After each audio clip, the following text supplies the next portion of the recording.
Oi, gente, tudo bem? Alguns de vocês devem me conhecer das redes sociais, outros devem lembrar de mim dos meus vídeos lá atrás aqui no YouTube.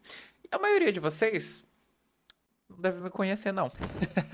Então, muito prazer, meu nome é Haroldo, é Haroldo com H. Eu faço de tudo um pouco e um pouco de tudo. Eu sou advogado, mestrando, ator profissional, técnico em teatro e criador de conteúdo. E o vídeo de hoje é para falar sobre nada mais, nada menos que Beyoncé. You ready? Depois de tanto fazer pequenos vídeos sobre a Queen, hoje é o momento de fazer um vídeo imenso, um vídeo longo, para falar sobre toda a carreira da Beyoncé desde 2003, era por era, destaque por destaque, tudo sob a minha perspectiva. Então o que precisamos saber antes de começar a falar da estreia da Queen Bee? Talvez alguns não saibam, mas antes de estrear, Beyoncé fazia parte das Destiny's Child, um dos grupos femininos mais bem-sucedidos de todos os tempos. Você já deve ter ouvido alguns dos seus hits principais.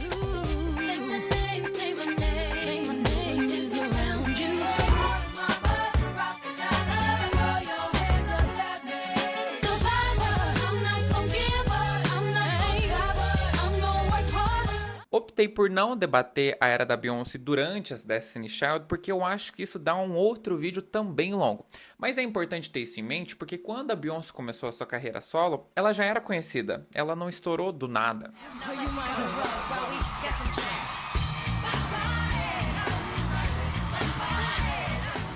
Então, em que pé estava a Beyoncé antes de embarcar na sua estreia? As suas colegas das Destiny's Child já haviam iniciado as suas carreiras solo e Kelly, por sua vez, já estava recebendo um destaque bem interessante.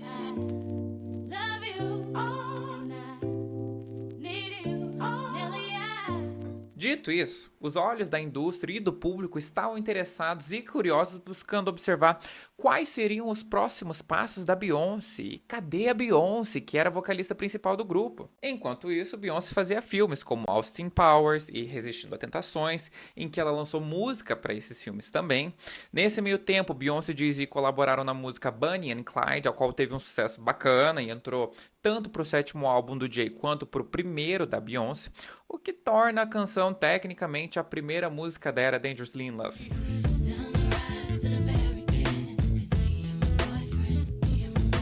Até então estava tudo ok. Beyoncé estava visível, mas nada demais também. No entanto, todavia, contudo, o que o mundo não esperava era que o melhor estava por vir. Imagine estrear sua carreira solo com essa aqui.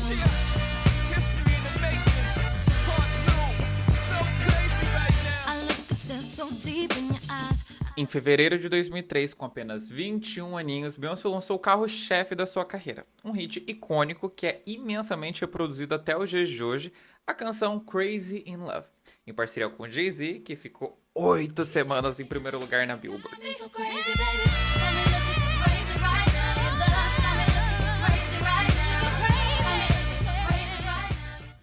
Eu acho que a galera não tá ligada de como deve ter sido pra meninada da época ver a Beyoncé chegando desfilando com esse som explosivo e já ter a plena consciência de que você estava diante de uma estrela.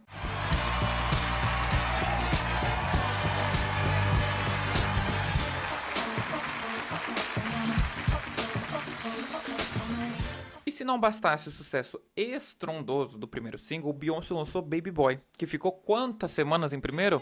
9.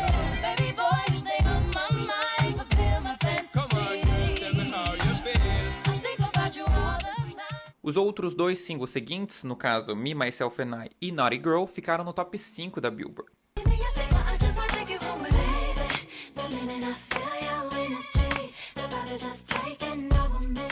O álbum foi lançado em 24 de junho de 2003 e vendeu mais de 300 mil cópias na primeira semana, ficando o álbum também em primeiro lugar. E isso é um feito memorável para uma estreia. A gente tem que ter em mente que nessa época não tinha YouTube, não tinha TikTok, não tinha divulgação em redes sociais. Os sucessos dependiam da rádio e das transmissões televisivas, das apresentações constantes do artista nas mídias. Ou seja, tem que respeitar muito a mamacita aqui. Principalmente porque nessa época o apoio da gravadora era muito mais imprescindível do que hoje em dia. E antes de lançar o álbum, a sua gravadora havia dito que a Queen Bee não tinha nenhum hit no álbum. And after playing the songs for my record label, they told me I didn't have one hit on my album. I guess they were kind of right. I had 5.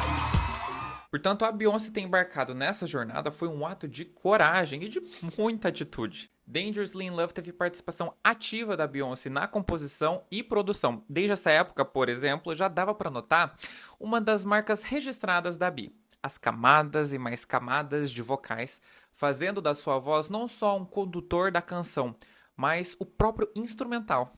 All the ladies, if you feel me, help me sing it out. All the ladies, if you feel me, help me sing it out.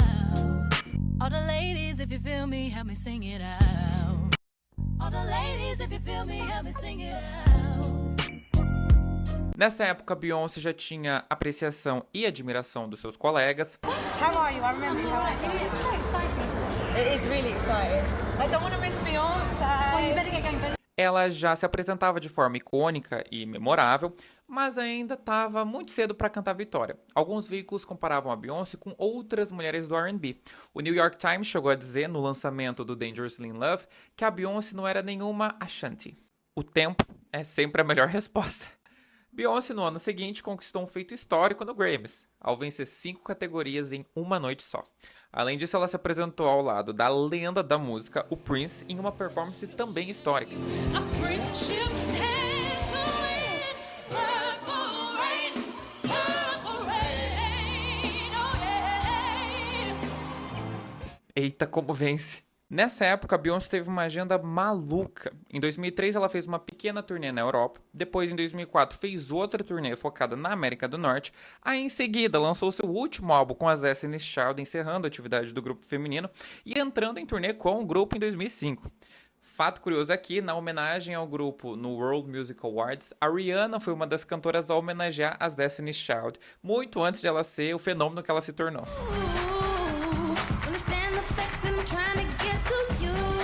Não posso esquecer de uma das grandes apresentações da carreira da Beyoncé, a sua homenagem a Tina Turner, também em 2005, que fez a plateia ir à loucura.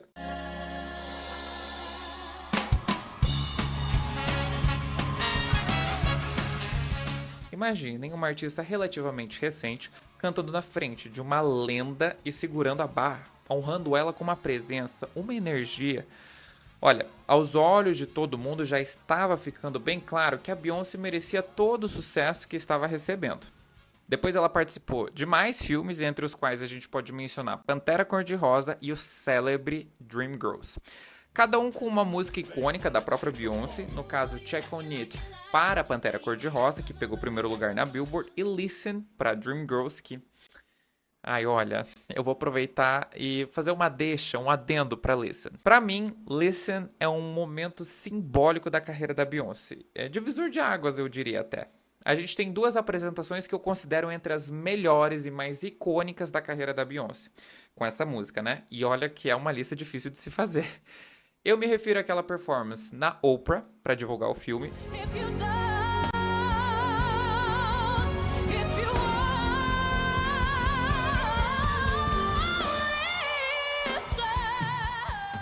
E outra anos depois no X Factor britânico, em que ela cantou com a finalista Alexandra Burke. you made on me, I'm the one that you gave to me. And now I've had a song, my own singing girl. Ela não só jogou na cara do Simon, que havia desdenhado dela tempos antes, fazendo com que ele se arrependesse, se retratasse depois. She may arguably be the most talented performer Yeah. alive. Yeah. She might be. I once criticized her. And then she came on my show about a year later in the UK. And it was still obviously in her head, what I'd said. And I apologized, I was wrong. But she sang better than anyone I have ever heard sing in my life live. And at one point just looked over to me and went, criticize that. If you don't, if you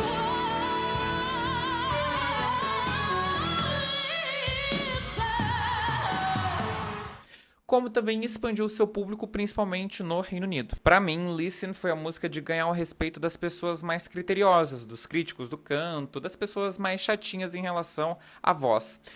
Foi tipo o que Shallow foi para Lady Gaga? Então, continuando.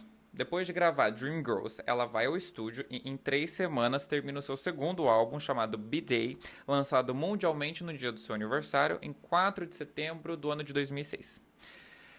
Eu amo esse álbum. É um álbum muito gay.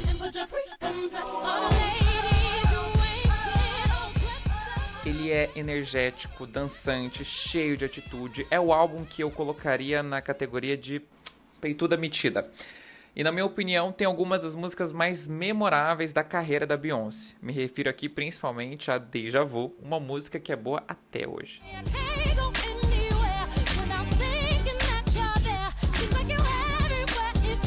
E que nos entregou essa apresentação que vira e mexe e volta a viralizar.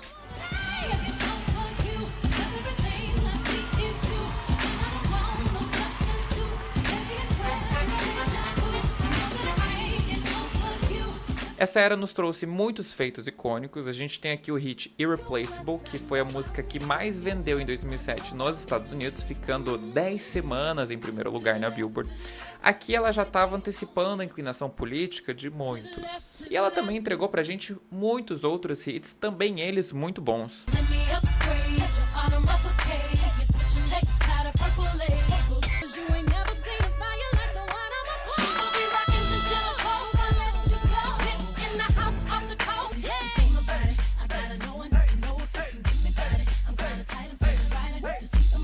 O álbum ficou em primeiro lugar, debutando na Billboard com mais de 541 mil cópias vendidas na primeira semana. Depois, em abril de 2007, ela lançou a versão deluxe junto com um DVD que tinha, olha só, a videografia do álbum. Aqui a gente já começa a ver indícios dessa Beyoncé com álbuns visuais, mas com um orçamento de 2 guaravitas e um pão de batata, com exceção dos singles, né? Mas eu amo, é camp, é feito com muito suor e dá pra ver que a bichinha trabalhou muito nessa era. Mas o melhor pra mim é a turnê. Logo em seguida, a Beyoncé entra na turnê The Beyoncé Experience. E ela não tem nenhum décimo da produção que as turnês mais recentes dela têm, mas não deixa de ser menos icônica. E é aí que tá o brilho da Beyoncé.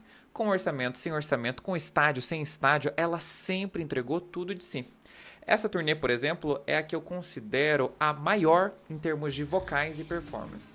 É talvez o pico do talento da Beyoncé, o talento cru mesmo. Dá pra ver que ela tá com sangue nos olhos, cantando com adrenalina, força, potência, energia, vontade. Imagine ter presenciado essa turnê e hoje poder falar com um gostinho de nostalgia que viu aquela Beyoncé de 2007, cabeluda, parecendo uma leoa, rugindo e correndo pra lá e pra cá no palco. A cereja do bolo? Toda a banda era inteiramente feminina.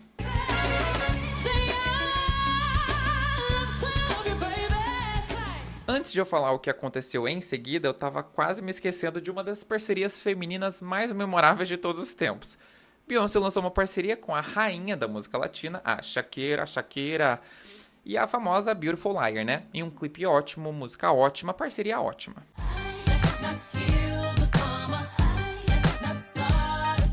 E o que aconteceu depois? Beyoncé interpretou Etta James no filme Cadillac Records e fez um cover incrível de I'd Rather Go Blind e ainda por cima doou todo o seu cachê para uma organização que ajudava pessoas viciadas em heroína. Depois ela fez um filme que eu amo, chamado Obsessiva, que acabou sendo lançado no ano seguinte, em 2009, com o gostoso do Idris Elba.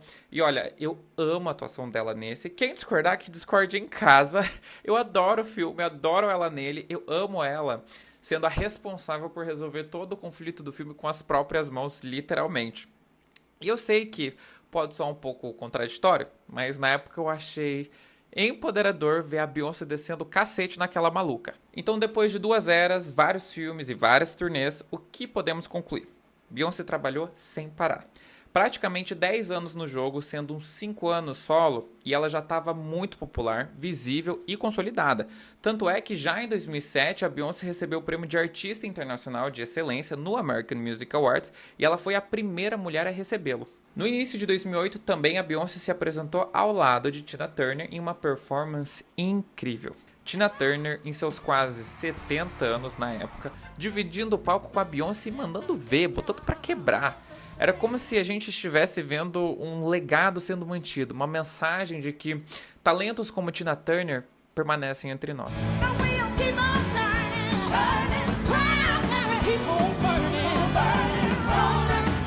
Mas ainda tinha como melhorar.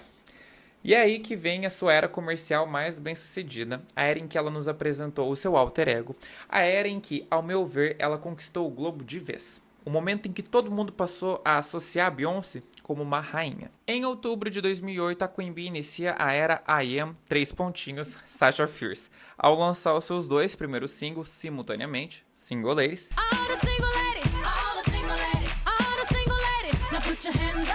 e Flower Boy.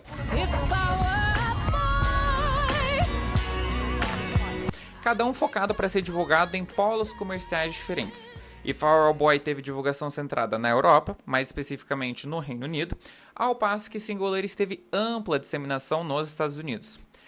Essas táticas já foram muito mais comuns do que hoje em dia, e essa coisa de singles diferentes acontecia porque os mercados do Reino Unido e dos Estados Unidos costumam ser diferentes, não só na questão das datas de lançamento, dos charts, mas também por conta da apreciação mesmo. Exemplo, Running, da Beyoncé, fez o maior sucesso na Europa, mas não nos Estados Unidos, que atingiu a posição 90 na Billboard.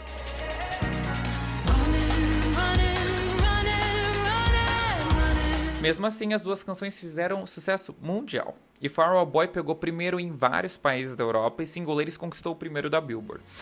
Os 2 videoclipes foram em preto e branco e não, isso não é coincidência, foi proposital. Aos que não sabem, toda a era da Sasha Fierce foi trabalhada na estética do preto e branco por puro e genuíno ódio virginiano. A Beyoncé admitiu que tempos antes avisaram ela que ela não venderia se fizesse lançamentos no preto e branco, porque, de acordo com as pesquisas, o público não gostava dela com esse filtro, pois ela foi lá e fez mesmo assim. E fez história. Como não lembrar de Single Ladies e o seu impacto na mídia? O Toronto Star diz ser o primeiro grande viral de dança da era da internet, e isso não é à toa. A gente viu de tudo. Teve propaganda no Brasil com jogadores de futebol replicando a dança, teve filme recriando a performance, teve sketch com famosos reproduzindo a coreô, flash mobs, tutoriais e mais tutoriais no YouTube. E o cabelo, minha gente. Eu lembro que nessa época era uma febre das meninas em formaturas, em festa de 15 anos, nessas celebrações aí, fazerem o mesmo penteado, que se eu não me engano se chamava moicano. Quem foi quem tava? Na minha opinião, é o equivalente ao que foi Thriller do Michael Jackson, só que versão século XXI. A gente teve o gostinho do que foi acompanhar um viral de dança reconhecível à distância, que bastava você fazer um movimento com as mãos e todo mundo iria saber de onde é que vem. Eu diria que foi o primeiro videoclipe globalmente viral do YouTube, o que ajudou a valorizar e a popularizar muito a plataforma. Logo em seguida, a gente teve o lançamento do álbum, o I Am, Sasha Fierce. E aqui vai uma explicação, né? O álbum é dividido em 2 partes. A primeira seria o I Am, que mostra a Beyoncé da forma como ela realmente é, né? Uma pessoa mais vulnerável, com sentimentos, angústias. E na segunda metade, ela mostra a persona que ela criou, a Sasha Fierce, para se apresentar nos palcos. Essa mulher poderosa, sem medo, corajosa, cabeça empinada e disposta a ser sexy, selvagem, direta. O álbum vendeu quase 500 mil cópias em sua primeira semana na Billboard, atingindo mais uma vez o primeiro lugar, e nos entregou mais e mais hits nos meses e anos subsequentes.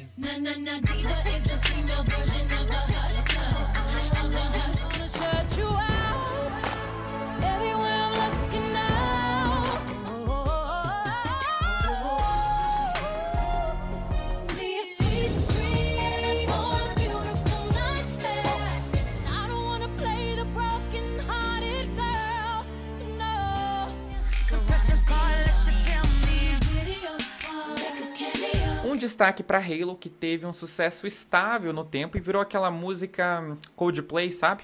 Que você coloca em casamento, em aniversários, comemorações, fazendo com que a música seja sempre reproduzida e fique sempre na boca do povo.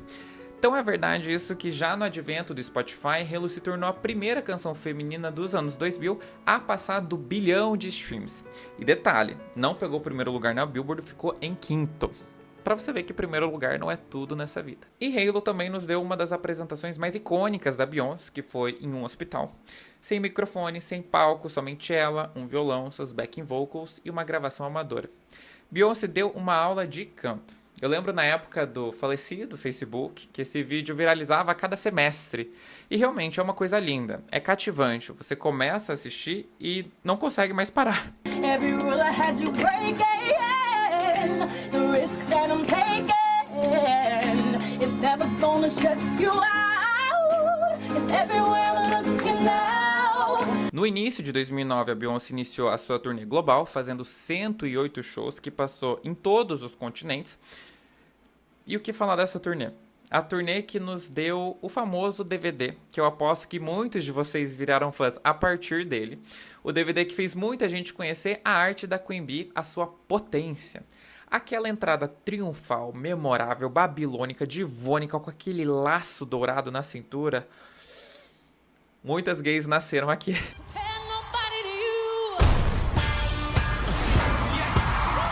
Na época, eu lembro que a minha referência de arte, canto, era a Hannah Montana, a minha fave dos anos 2000. Mas quando eu vi esse DVD na TV, eu fiquei impactado. Eu tive a plena consciência de que o que eu estava vendo era algo inigualável e de extrema qualidade. Eu lembro de reassistir várias e várias vezes, em especial a entrada dela e a performance de Ave Maria, que eu sempre achei linda, eu era obcecado por ela.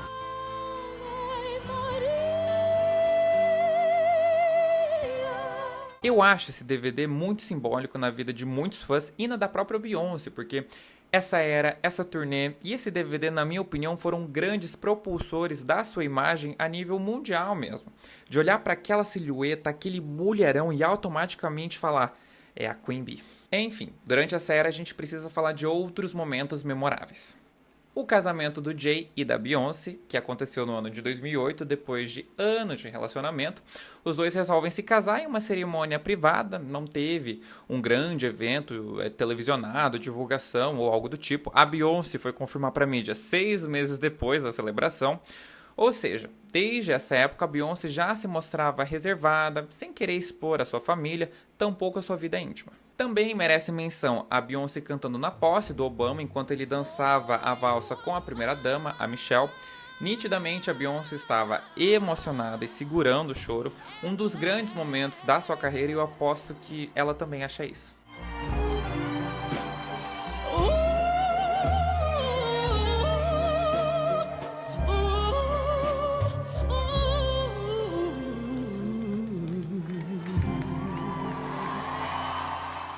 E por último, mas não menos importante, o grande evento que foi o VMAs de 2009. Como não esquecer da Taylor vencendo a categoria de videoclipe feminino e de repente aparece o Kanye interrompendo seu discurso e dizendo que a verdadeira vencedora deveria ser a Beyoncé pelo seu videoclipe de Single Ladies. Taylor, I'm really happy for you. I'm gonna let you finish, but Beyoncé had one of the best videos of all time. A Beyoncé mais tarde venceu a categoria principal de videoclipe do ano e com uma classe, uma elegância, chamou a Taylor para subir ao palco e terminar o seu discurso. Foi um daqueles eventos marcantes da cultura pop, sabe? So I'd like for Taylor to come out and have her moment. Where are you?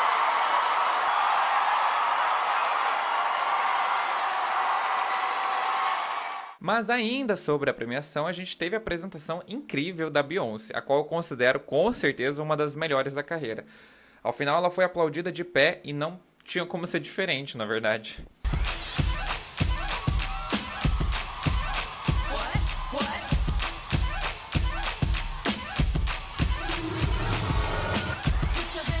E assim, Beyoncé finaliza a década dos anos 2000. E que década, hein? 5 músicas número 1, todos os seus 3 álbuns em primeiro lugar e dezenas de hits. A Beyoncé foi considerada a cantora dos anos 2000 pelo The Guardian e pela Billboard. Inclusive, a Billboard lançou a sua lista de artistas da década e, de acordo com os seus dados oficiais, a Beyoncé consta em 4º lugar na lista geral, 1º na categoria feminina e as Destiny's Child em 9º na categoria geral. Vocês têm noção disso? Ela meio que apareceu 2 vezes e o Jay-Z ficou em 10º. Loucura, né? Além disso, a RIAA, que é Recording Industry Academy, alguma coisa assim, atestou que a Beyoncé foi a artista solo feminina com mais certificações durante essa mesma década nos Estados Unidos. Ou seja, Beyoncé inicia a década de 2010 com o status inquestionável de A-list. Mas é mais do que isso. Aí ela já tinha conquistado o respeito da indústria e seu nome tinha muito valor agregado. Uma pessoa cujo sucesso foi gigantesco e impressionante. E vamos falar uma coisa? Merecido. Essa mulher até esse momento, gente, trabalhou sem parar. O tanto de filme, videoclipe, turnês que essa mulher fez em tão pouco tempo é maluquice. Eu acredito que qualquer um no seu lugar não aguentaria metade desse pique. Então todos os títulos e conquistas mencionados não foram à toa. Diva pop, minha gente, sempre teve que ralar pra caramba, principalmente nessa época. Mas vamos pra 2010? Logo no início de 2010 é lançada a canção Telephone, de Lady Gaga em parceria com Beyoncé. Eu fui, eu tava, eu lembro da semana de lançamento, eu lembro do bafafá, eu lembro das notícias, das polêmicas, do evento que foi esse videoclipe. Reunir essas duas é algo que me impressiona até hoje. É algo nível parceria entre Mariah e Whitney. As duas maiorais se reunindo pra lançar algo juntas, tipo, como assim? Enfim, a música é aquele pop bem pegajoso e o videoclipe é sinônimo de cultura pop, principalmente pra comunidade LGBTQ+. É histórico.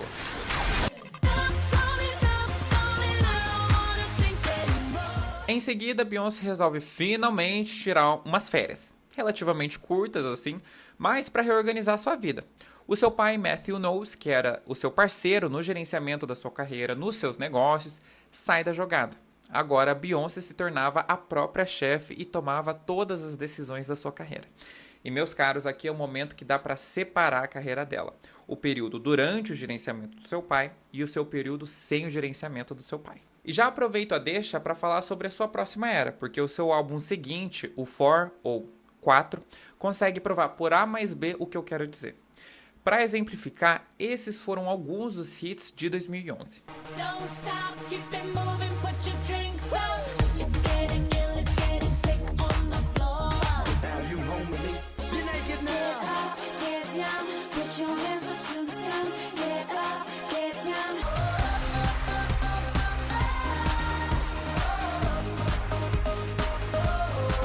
Switch up.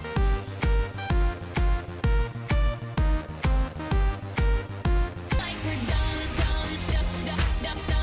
Our bodies going numb. Essas foram as que a Beyoncé lançou como single na mesma época. Girls, we run this mother. Yeah. Girls, we run this mother. I will never beat us. All up in the style, shout it, tripping if I want to. All up in the style, shout it, cause we want to. We like to party. My tears, and finally you put me first. Baby, it's you. I did. I was here. Você viu a diferença? Enquanto boa parte dos hits estava concentrada no pop eletrônico, a Beyoncé apostou num R&B mais clássico, mais tradicional, com toques de soul, de funk, o funk estadunidense, não o nosso, né? E aqui já dava pra ver que a Queen estava buscando mais credibilidade artística, mais individualidade, algo que fugisse desse tom mais industrializado e marketável. Eu não tô aqui criticando as músicas ali, tá? Eu ouço várias delas, até hoje, inclusive. O que eu quero dizer é que ela já mostrava indícios de querer ser diferentona. Infelizmente, o álbum foi vazado 21 dias antes do lançamento oficial e mesmo assim pegou primeiro, com mais de 300 mil cópias vendidas na primeira semana, e os seus singles, de forma geral, não tiveram o mesmo desempenho comercial das suas áreas anteriores. Aí vocês devem pensar, mas então o pai dela devia ter continuado. Nananina não. Aqui que tá o pulo do gato. Hoje, essas músicas estão entre as mais reconhecidas e reproduzidas da carreira da Beyoncé. Músicas como Run the World e Love on Top se tornaram clássicos. Essas duas, por exemplo, possuem mais streams no Spotify do que Baby Boy, que ficou 9 semanas em primeiro, e Check on It, que ficou 5 semanas em primeiro, né? Isso é que eu chamo de estar passos à frente. O sucesso dessa era não foi imediato, ele foi estendido no tempo. Anos atrás, a Beyoncé era a única cantora com 3 álbuns acima do bilhão no Spotify. Um desses álbuns era o 4, o 4, ou seja, as pessoas o apreciaram com o tempo. O que combina muito com o que ela diz em um dos documentários pós-Era 4, né? Que ela estava focada em fazer álbuns, não singles sucessivos e sem contexto. People don't make albums anymore. they don't make albums. They just try to sell a bunch of little quick singles and they burn out and they put out a new one and they burn out and they put out a new one. People don't even listen to a body of work anymore. O que eu sinto, na verdade, que ajudou muito no sucesso estável dessas músicas foram as performances. Performances como Run the World na Billboard, que eu lembro de ficar em choque. Eu vi e revia várias e várias vezes. Pra mim, ela fazendo a linha PowerPoint na época foi de cair o queixo. Eu fiquei encantado, encantado mesmo. A nation, women everywhere, run the world. E um adendo aqui, nessa premiação ela recebeu o prêmio do Milênio pela Billboard. Ela foi a primeira pessoa a receber ele. A gente também teve Love on Top no VMAs, que também foi histórica a apresentação. E talvez o último VMAs com tantas super estrelas reunidas, com um recorde de audiência. Nessa ocasião, Beyoncé cantou a música e anunciou a sua gravidez da sua primeira filha, a Blue Ivy. Na época, a Beyoncé bateu o recorde de mais menções no Twitter por segundo, com quase 9 mil tweets por segundo.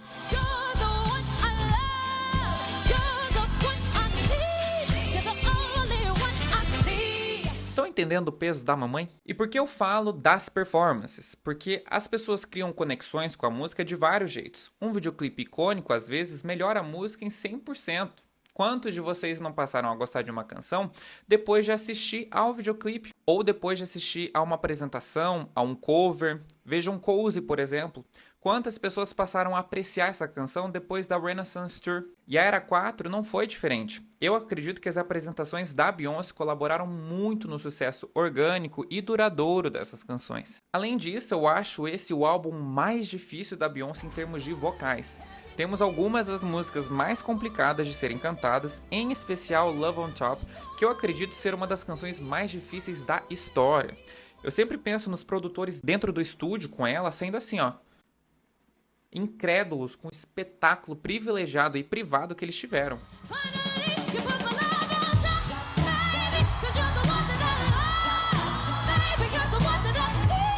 Nessa era também é preciso mencionar um evento que aconteceu que eu acho que deveria ser mais comentado e valorizado, que é o festival Glastonbury. O Glastonbury tinha muita resistência com divas pop e com música pop no geral. Então escolher a Beyoncé foi certeiro e seguro, porque como discutir com talento, né? Eu não vou conseguir elaborar, mas os fãs vão me entender. Eu acho que o mais próximo da vibe do The Beyoncé Experience é o Glastonbury.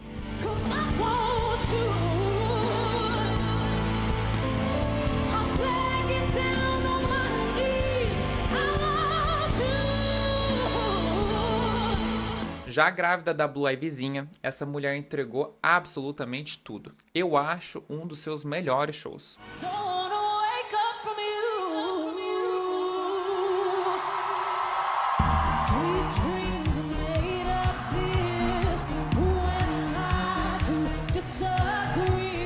Em seguida, a Queen Bee teve a sua primeira filha, a nossa amada Blue Ivy. Como esquecer dos rumores da falsa gravidez? Falando que ela não estava grávida de verdade e que a Blue teria nascido por uma barriga de aluguel.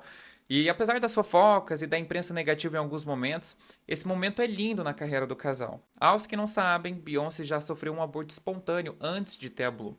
Então o nascimento da primogênita é algo muito especial. Por isso os fãs levam muito pro pessoal e atacam quem precisar para defender a Bluezinha e os seus pais. A Blue nasceu em janeiro de 2012 e em maio a Beyoncé já estava se apresentando de novo no Revel Atlantic City para celebrar a abertura do resort com 4 dias de apresentação. Meses depois foi divulgado que Beyoncé se apresentaria no Super Bowl de 2013. Eu tenho um vídeo sobre o que aconteceu pré-Super Bowl, assim como vídeo de vários outros eventos da carreira da Beyoncé nas minhas redes e no YouTube também, como os bastidores do X Factor, quando a Beyoncé cantou Listen, como a escolha do filtro preto e branco para a era Sasha Fierce e muitos outros. E assim como eu fiz com esses assuntos, eu vou dar uma palhinha aqui, e quem se interessar por mais detalhes, é só dar uma fuçada no meu canal para ver a história mais completa, tá bom? Mas vamos lá! Antes do Super Bowl, Beyoncé cantou na posse de reeleição do Obama. Ela cantou o hino nacional, mas usou uma base pré-gravada porque ela não teve tempo de ensaiar com a orquestra. E considerando que era um evento muito importante, não era sobre ela optou pela escolha mais segura. Can you clarify what happened last week, since so many people are wondering what happened? And Yes. do you feel that all the attention from the inauguration and all the controversy is taking away from your moment here? Well, I am a perfectionist. And one thing about me, I practice until my feet bleed. And I did not have time to rehearse with the orchestra. It was a live television show and a very, very important emotional show for me, one of my proudest moments. And due to the weather, due to the delay, due to no proper sound check, I did not feel comfortable taking a risk. It was about the president and the inauguration, and I wanted to make him and my country proud. So I decided to sing along with my pre-recorded track, which is very common in the music industry. And I'm very proud of my performance. A imprensa caiu em cima dela. Beyoncé usa playback. Mas como a gente já viu, você não pode subestimar uma virginiana. Durante as sessões de imprensa pré-Super Bowl, a Queen mandou todos os jornalistas se levantarem e deu na cara deles. That a flag was still there.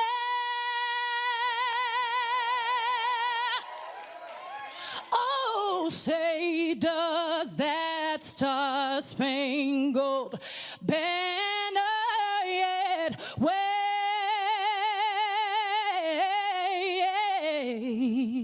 Inclusive, depois perguntaram a ela. Anything else you could tell us about this Just performance? A tease. Just a little tease. something. Just a little something. Between us and everyone else watching. I'll be singing live. Yeah. Didn't dance any. E ela foi lá e entregou simplesmente um dos melhores intervalos do Super Bowl da história. E quem fala isso não é só eu, tá? Mas toda revista, crítico e veículo midiático. Eu já elenquei várias performances como as maiores da carreira da Beyoncé até agora, né? E por mais que eu esteja colocando muita apresentação à torta e à roda nessa lista, o Super Bowl de 2013, com certeza absoluta, entra na lista de maiores da carreira de forma unânime. Não só porque é muito boa, mas porque é um marco mesmo. Eu acho que toda gay e toda pessoa que gosta de música pop já assistiu a ela.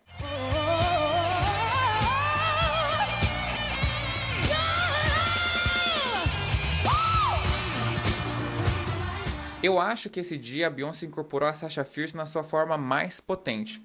As caras e bocas que ela faz enquanto dança, sentindo cada movimento se jogando, é muito bom. Ela chamando as Destiny's Child, honrando a sua origem, a sua trajetória, colocando as suas parceiras de vida e de carreira ao lado dela em um dos seus momentos mais importantes. Ai, pra mim tem muitas camadas. E ao final ela termina cantando Halo com o microfone ligado e bota pra quebrar.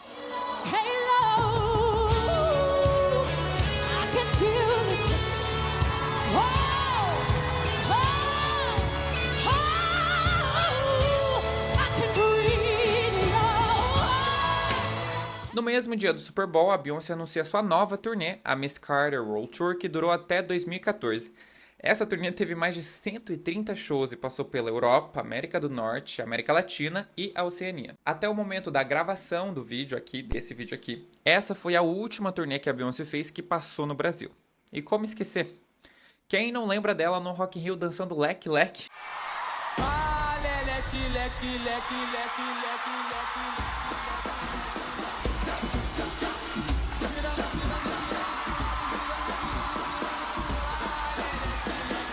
Do público cantando tão alto nesse festival que deixava o som estourado.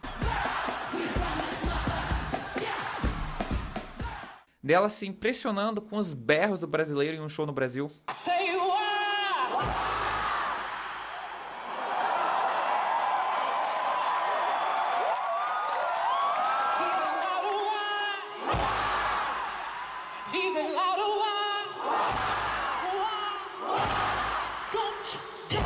Eu acho importante mencionar que nesse mesmo ano saiu um filme do qual ela fez a dublagem, um filme chamado Reino Escondido, que foi lançado enquanto a Beyoncé já estava em turnê.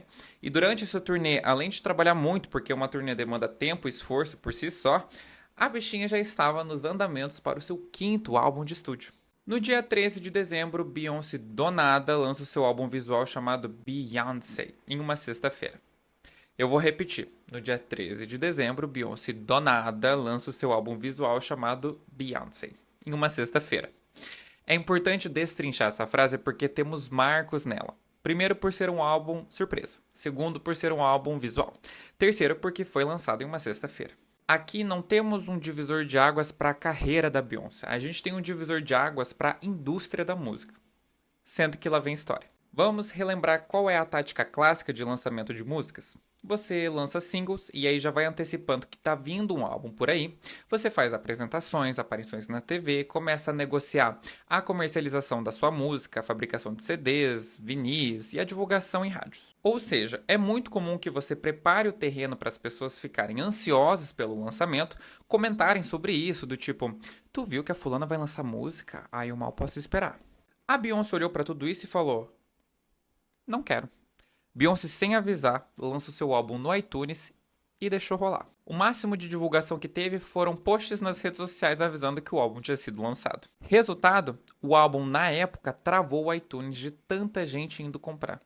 Para se ter uma noção, quando ele saiu, o álbum auto-intitulado se tornou o álbum com as maiores vendas em menos tempo no iTunes, pegando o primeiro lugar em mais de 100 países. Em 3 dias, o álbum já havia vendido mais de 617 mil cópias nos Estados Unidos, 1 milhão de cópias no mundo inteiro em apenas 6 dias. Além disso, é importante saber que a indústria já estava com problema de vazamento de álbuns. Toda essa relação comercial de vender CDs, distribuir, espalhar nas rádios, toda essa programação antes do lançamento meio que torna inevitável o vazamento. Artistas como Katy Perry e Eminem tinham passado por isso no mesmo ano. Em 2011, a Beyoncé passou por isso com o 4. Então, o lançamento surpresa, desvinculado dessas amarras de negociação com gravadora, fazendo um lançamento direto nas plataformas, sem enrolação, meio que mostrou para a indústria um novo jeito de lançamento que evitava principalmente os vazamentos. Juntando isso com o fato do álbum ter sido lançado na sexta-feira em vez da terça-feira, como era o comum, todo mundo ficou com esse impulso de mudança. Tempos depois, a Billboard mudou a sua data de contagem e passou para quando? Sexta-feira. Hoje, a maioria das músicas é lançada na sexta-feira, ou de quinta para sexta, e muitos profissionais da área elencam a Beyoncé como um dos principais motivos para isso. Quanto ao aspecto do álbum visual, esse também foi impactante. Dessa vez, o orçamento estava maior e dá para perceber isso. A Beyoncé não foi a primeira a lançar álbum visual, não, mas não há dúvidas que ela elevou isso para outro patamar. Até porque os seus álbuns seguintes foram álbuns visuais também, saindo da lógica de videoclipe avulso, apenas para singles. A Queen quis um visual que fizesse parte do todo, que desse interesse às pessoas de consumirem a obra inteira. Afinal, para fazer um álbum visual, tudo precisa estar em consonância, né? Hoje, portanto, falar em álbum visual é falar em Beyoncé. Mas o melhor para mim são as músicas. Top 3 álbuns da Beyoncé com certeza absoluta. Aqui, meus caros, é quando a Beyoncé leva a sua carreira para um patamar de respeitabilidade ainda maior, que ela ganha apreciação em peso da crítica, da galera chata da indústria. Depois da maternidade, ninguém esperava da Beyoncé um álbum que falasse sobre sexo, feminismo e sensualidade da forma como ela falou. Hard, rock, steady, rock, hard. E a produção desse álbum é muito boa. É tão boa que se fosse lançado hoje, o Beyoncé faria sucesso da mesma forma. Eu vejo um amadurecimento artístico gigantesco nela aqui.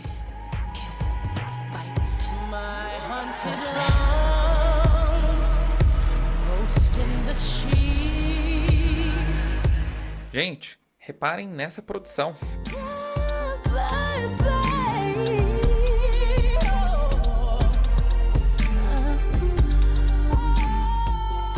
E essa?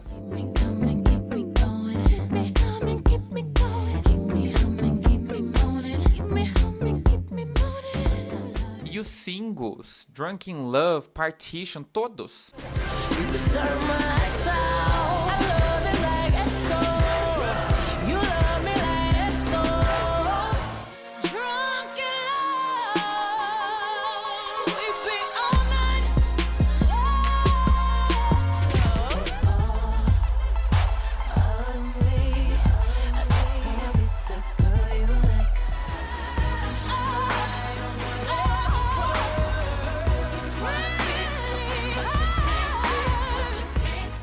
Eu preciso fazer um adendo especial para Flawless, uma das minhas músicas prediletas de toda a carreira da Beyoncé e que nos deu uma das minhas apresentações favoritas dela, com direito à aparição da Nicki Minaj. Ladies and gentlemen, Nicki Minaj. A minha relação de admirador e de pessoa que acompanhava e gostava muito da Beyoncé se transformou nessa era. Foi na era do self-title, ou seja, do Beyoncé, que eu virei fã, membro da Beehive oficialmente. E Flawless foi um dos principais motivos. Na medida em que eu descobri a minha sexualidade, Flawless virava cada vez mais o meu refúgio. Para os que não me conhecem, eu cresci no interior e no início da minha descoberta não foi legal. Eu me culpei muito, eu me maltratei por não aceitar quem eu era. E Flawless e a Beyoncé me deram autoestima em um momento que eu precisava muito dela. Nós, gays do interior, a gente costuma não ter referência da nossa sexualidade e de como a gente tem que ser, agir, como que vive, como que se aceita, né? Por isso, a gente se apega tanto às figuras femininas, porque elas meio que nos moldam e nos ensinam tudo isso. You flawless, ladies and gentlemen, sing. I woke up like this. Hey, I woke up like this. You flawless, say E é por isso que a Beyoncé entra na minha vida e muda tudo. Eu sou muito conectado com essa era e acho ela foda demais. Lá em 2014, por exemplo, o debate sobre feminismo não tinha chegado em São Miguel do Iguaçu. Talvez nos campos universitários, as cidades vizinhas tenha, mas para um adolescente de 14 anos, o meu primeiro contato com a palavra foi através da Beyoncé. Feminist, a person who believes in the social, political and economic equality of the sexes. You wake up. E eu lembro de ouvir o discurso da Chimamanda e falar: olha só, eu acredito nisso. Depois, nas redes, eu descobri que com muita gente foi a mesma coisa, que a Beyoncé levou a palavra para muita gente. E eu acho isso muito importante. Não sei vocês, mas, gente, isso é ser artista. É você falar sobre um tema que causa arrepio na nuca dos conservadores até hoje, só que 10 anos atrás. E tudo isso vinculado ao nome Beyoncé. Era a Beyoncé falando sobre isso. O pessoal presta atenção quando é alguém do renome dela. Essa era foi tão espetacular que no ano de 2014 Beyoncé recebeu o Vanguard Award, prêmio dado apenas a artistas com carreiras excepcionais e videografias icônicas. A sua apresentação nesse VMAs entra para minha lista de favoritos e eu colocaria entre as melhores da carreira da Beyoncé e as melhores de toda a premiação do VMAs. O pessoal fala muito da apresentação dela em 2016 com o medley do Lemonade, mas eu acho esse tão bom quanto.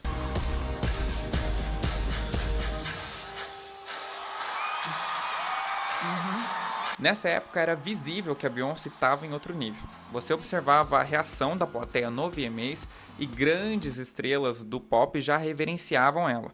O que se via era uma mulher no pleno controle da sua arte, inspirando várias outras a escolherem os seus próprios caminhos, permitindo-se largar das amarras da indústria para lançar algo corajoso, vanguardista, inédito.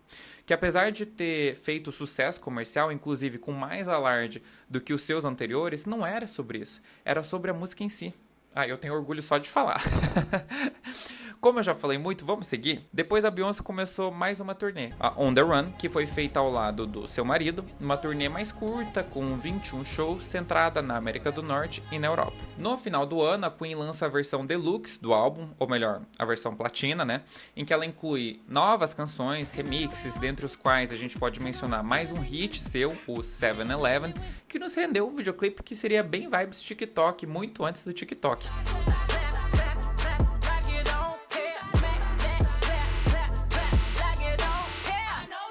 No início de 2015 tivemos o Grammys e Beyoncé havia sido indicada na categoria de álbum do ano. E considerando tudo o que eu disse, não era de se espantar que o álbum Beyoncé estava entre os favoritos para vencer. Mas quem venceu foi o Beck. Com um álbum bom, um álbum apreciado, mas até hoje vários veículos reiteram essa injustiça e afirmam que ela foi roubada. No entanto, nas demais categorias, ou como eu gosto de chamar, nas categorias de nicho, como R&B, colaboração de hip hop, Beyoncé venceu 3 categorias naquele ano. Mas, pelo menos nessa época, o Grammy Awards fez uma noite especial de homenagens para honrar Stevie Wonder, e a Beyoncé, o Ed Sheeran e o Gary Clark Jr., com uma banda espetacular, incrível mesmo, destruíram ao vivo.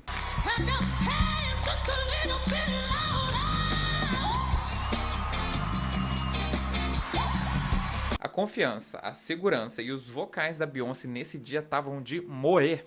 Ela fez a galera se levantar no início da apresentação e fez todo mundo ficar assim até o final. Eu amo ver a reação dos profissionais e das pessoas no YouTube porque todo mundo fica de queixo caído. Para assistir com vocês. Mas já!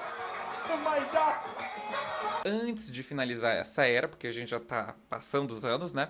Eu preciso mencionar 2 fatos relevantes. A famosa briga no elevador no Met Gala, no Met Gala de 2014, a briga em que a Solange, a irmã da Beyoncé, botou pra quebrar e foi pra cima do Jay-Z, enquanto a Beyoncé ficava paradinha. Muitos especulou sobre os motivos da briga, mas o que a gente sabe é que o Jay-Z falou alguma bobagem e não se desculpou. Depois ele até admite uma canção que estava errada e deveria ter pedido desculpas. E o outro fato é que em 2015, Jay-Z, em parceria com outros artistas, compram o Tidal, o que foi uma grande decepção para os fãs, porque essa plataforma interferiu nos lançamentos futuros da Beyoncé, que se meteu nessa furada. Furada sob o ponto de vista dos fãs, porque do ponto de vista comercial, financeiro, o Jay-Z e os outros artistas venderam a empresa em 2021 por quase 6 vezes o valor da compra. Então, quem somos nós para questionar? Dito isso, eu tô pronto para falar de 2016, de falar da próxima era da Beyoncé, a era Lemonade. No dia 6 de fevereiro de 2016, do nada também, Beyoncé lança Formation, uma das melhores músicas dela, com certeza absoluta. Tão boa que foi considerada a melhor canção de 2016 pela Rolling Stone, NPR, Complex e A Time. Considerada a melhor música da década pela Essence e pela Parade. Foi a canção mais pesquisada de 2016 no Google e venceu todas as indicações do VMAs em que ela foi nominada.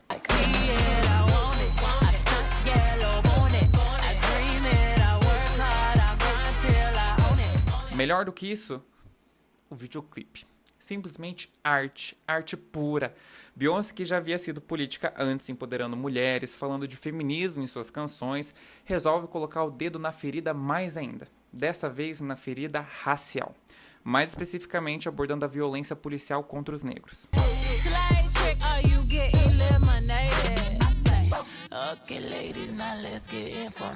Com uma letra que evoca provocações da sua vida pessoal, ao mesmo tempo em que trata de temas sociais, a Beyoncé dá indireta para quem chama ela de Illuminati, rebate as críticas contra sua filha, que, acreditem se quiser, foi rechaçada na internet por conta do seu cabelo crespo, e ela se empodera enquanto mulher negra na indústria. Melhor do que isso, a apresentação no Super Bowl no dia seguinte ao lançamento, em que, convidada pelo Coldplay, Beyoncé e Bruno Mars transformam aquele intervalo numa apresentação só deles.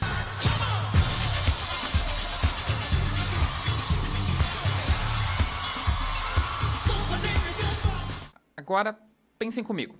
Estados Unidos, 2016, Super Bowl, programa de maior audiência do ano que proíbe declarações políticas em seu intervalo. Beyoncé e suas dançarinas fazendo referência aos Panteras Negras, grupo de resistência negra na defesa dos direitos civis dos anos 60, cantando sobre ser negra logo depois de lançar um videoclipe em que ela pede para os policiais pararem de matar a sua comunidade.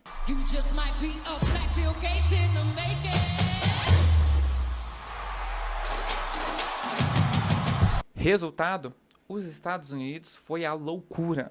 Um processo de boicote imenso começou em relação à carreira da Beyoncé. Políticos conservadores caíram em cima dela. Os policiais começaram a se organizar para realizar protestos nas cidades em que ela fosse fazer shows. Se iniciou um movimento chamado de A Vida dos Policiais Importa. Também se iniciou uma hashtag chamada de Boicotem a Beyoncé, incentivando que as pessoas desligassem a TV no momento do intervalo e que parassem de consumir Pepsi, que na época era a patrocinadora do Super Bowl. A Beyoncé teve que aumentar a sua equipe de segurança, toda a sua família começou a ser ameaçada a ponto de a Beyoncé ter que se pronunciar para tentar apaziguar os ânimos e proteger a sua família, declarando que ela não era contra a polícia, mas contra a brutalidade policial e a injustiça em relação à sua comunidade. Mas a reação continuou. O canal Fox News, conhecido por ser conservador, ficou o dia inteiro descascando a Beyoncé na TV. Na verdade, a reação foi tão fervorosa que o Saturday Night Live, um programa de comédia bem conhecido nos Estados Unidos, fez uma sketch zombando da reação dos Estados Unidos ao ver a Beyoncé exaltando a cultura negra. O título do vídeo da sketch é O Dia em que a Beyoncé Virou Negra. The day before the Super Bowl. Beyoncé released a new music video that embraces her black heritage. I think Beyoncé is black. No mesmo dia do Super Bowl, Beyoncé lançou a turnê, né? Ela divulgou que a Formation World Tour aconteceria no dia 27 de abril. E o álbum Lemonade foi lançado no dia 23 de abril, ou seja, pouquíssimos dias antes. O Lemonade foi lançado para venda no iTunes e nos demais formatos para compra, né? Mas pro streaming, apenas no Tidal, com exclusividade. Aí começa a raiva dos fãs. Na segunda metade da década de 2010, as plataformas de streaming estavam começando a dominar o cenário musical. E em vez de lançar em todas as plataformas, como todo mundo, a Beyoncé tacou o foda-se e deixou somente no Tidal. O videoclipe de Formation também foi assim no início. Eu lembro que para acessar pelo YouTube era um rolê muito difícil. Mas isso dificultou no desempenho do álbum? De maneira nenhuma. Se a gente achava que o Beyoncé teve a apreciação da crítica, o Lemonade teve mais ainda. Quanto ao público, o álbum debutou em primeiro lugar na Billboard, mais uma vez, com 653 mil cópias vendidas no país e com um recorde histórico. A Beyoncé se tornou a primeira cantora a debutar 12 músicas, ou seja, todas as músicas do seu álbum, nos charts da Billboard Hot 100. O Lemonade foi um estrondo. É considerado o melhor álbum feminino do século pela Rolling Stone e é constantemente mencionado na lista das maiores obras de arte do século XXI. O álbum também foi o álbum visual e, na minha opinião, o melhor dela. Ele é lindo, lindo, lindo. E a crítica também deitou para ele. Basicamente, nesse álbum, a Beyoncé deu aulas.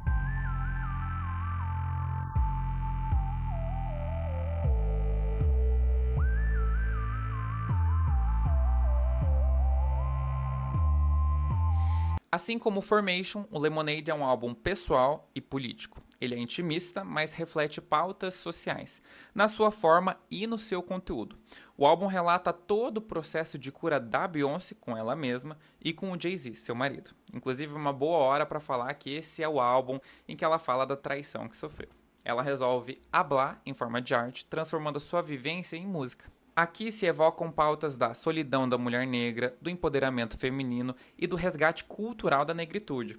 A Beyoncé faz isso através de um álbum com gêneros diversos, se reapropriando de gêneros musicais que foram embranquecendo e que surgiram da comunidade negra, como o country e o rock, em canções que retratam a sua raiva, a sua angústia, a sua revolta. É uma coisa de gênio.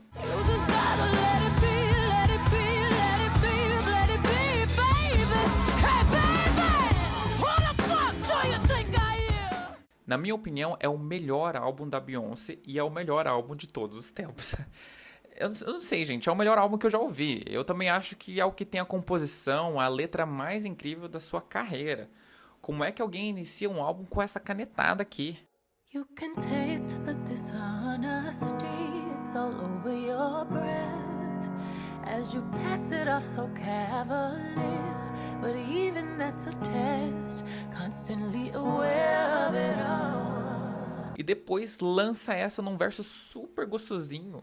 Slow down, they don't love you like I love. Let's imagine for a moment that you never made a name for yourself, a master wealth. They had you labeled as a king. Never made it out the cave, still out there moving in them streets. Never had the baddest woman in the game up in your sheets. E quem fica imerso nesse álbum e acompanha a carreira da Beyoncé com atenção, ou seja, fã, entende perfeitamente o processo de perdão da Beyoncé. Eu, por exemplo, vejo nitidamente uma mudança de comportamento do casal e do Jay-Z depois do Lemonade. Na minha perspectiva, a Beyoncé é perdidamente apaixonada pelo Jay, e o Jay, quando se tocou do que ele poderia perder, implorou para a Beyoncé uma segunda chance. E ela falou: eu te dou, mas vou fazer um álbum sobre isso e você vai ter que cortar algumas amizades do seu círculo, parar de bancar o rapper molecão, já passou dessa fase, e você vai ter que reconquistar o respeito da minha família e meu.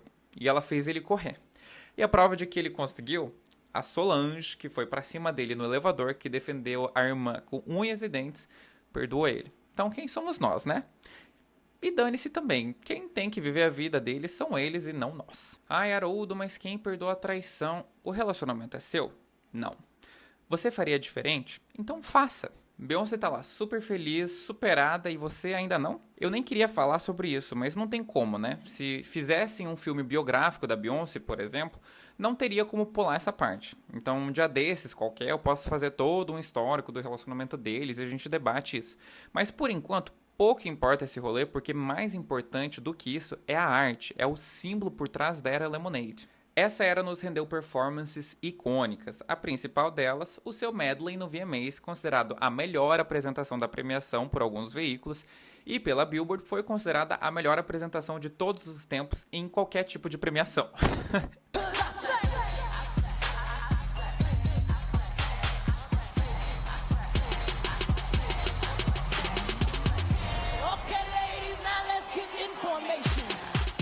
também preciso dar uma pincelada no Country Music Awards, em que Beyoncé apresentou sua música Daddy Lessons ao lado das Dixie Chicks, que hoje se chamam The Chicks.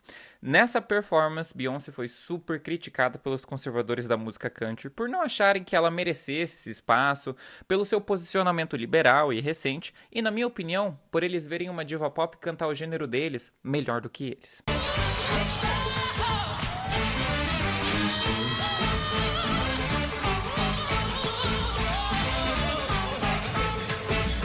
E falo o gênero deles entre aspas, porque, como eu disse, o country tem raízes na comunidade negra e a música da Beyoncé reivindica justamente isso.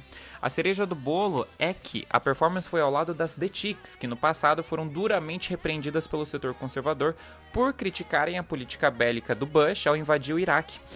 Para quem era conservador, ou seja, para a maioria da música country, isso foi um absurdo e elas foram duramente boicotadas. Então vocês pensem como a junção dessas duas não foi algo babilônico e super polêmico. Basicamente, essa era Lemonade rendeu muita polêmica e cancelamento.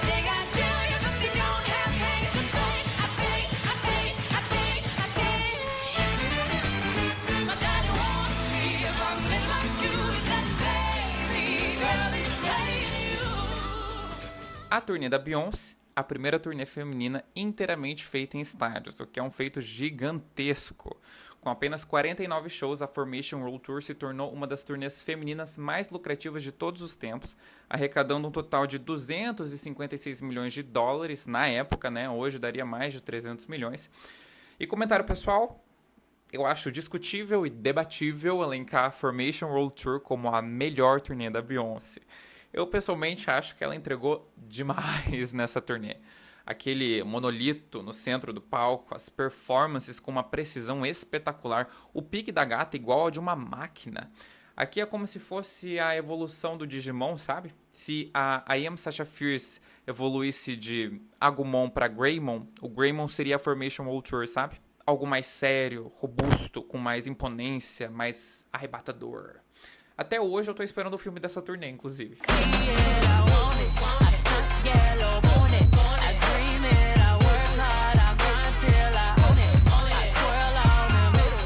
Viramos o ano, chegamos em 2017 e o que recebemos logo no início dele? A revelação de Beyoncé no Instagram afirmando que estava grávida de gêmeos. A comoção foi tamanha que na época sua foto bateu o recorde de publicação mais curtida da rede em 8 horas. O fato da Beyoncé sempre ter preservado a sua intimidade fez com que ela tivesse o total controle sobre a narrativa da sua vida, escolhendo o que e quando compartilhar. E para mim a reação dos internautas mostra muito bem isso, que o choque, a surpresa deixaram a internet obcecada, consolidando esse status da Beyoncé de que a sua divulgação, o seu ibope é ela mesma, e é ela quem escolhe quando aplaudir. Os gêmeos, para quem não sabe, são chamados de Le Twins. Brincadeira, gente, esses são outros gêmeos, os nomes reais são Rumi e Sir. A gravidez da Beyoncé foi muito complicada e ela nos revelou isso em seu documentário, mas esse é papo para depois. Continuando, a gente precisa falar de um tópico sensível agora, o Grammys de 2017. Antes, vamos começar pela parte boa. Tivemos uma das melhores apresentações da premiação, em que Beyoncé desafia a gravidade e o aconselhamento médico.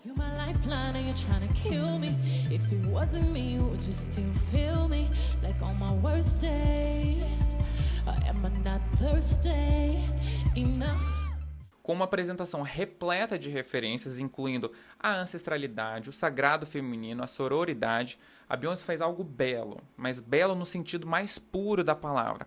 É como se você pedisse para uma inteligência artificial transformar a poesia mais encantadora em uma apresentação ao vivo. O resultado seria essa performance aqui.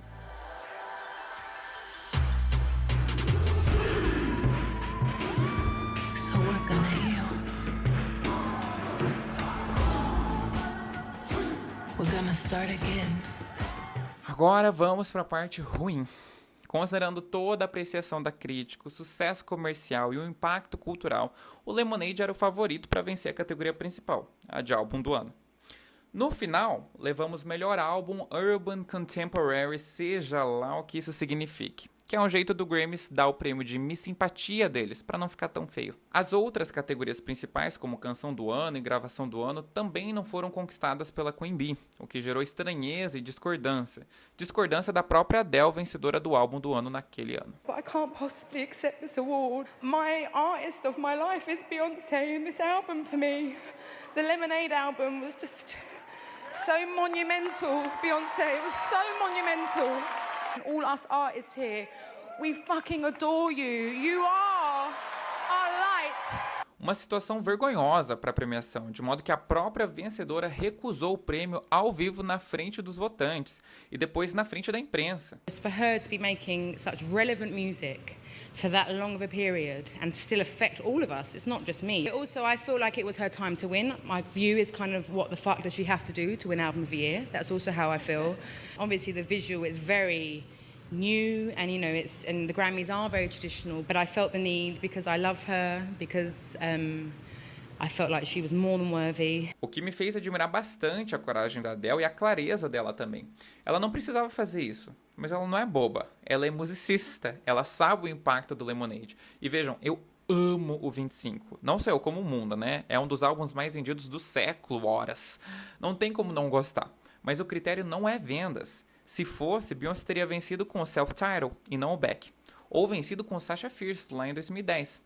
É sobre o conjunto da obra, ou pelo menos deveria ser. Enfim, uma vitória que todo mundo, inclusive a vencedora, questiona até os dias de hoje. Mas calma, essa saga continua. Até lá a gente precisa finalizar essa era.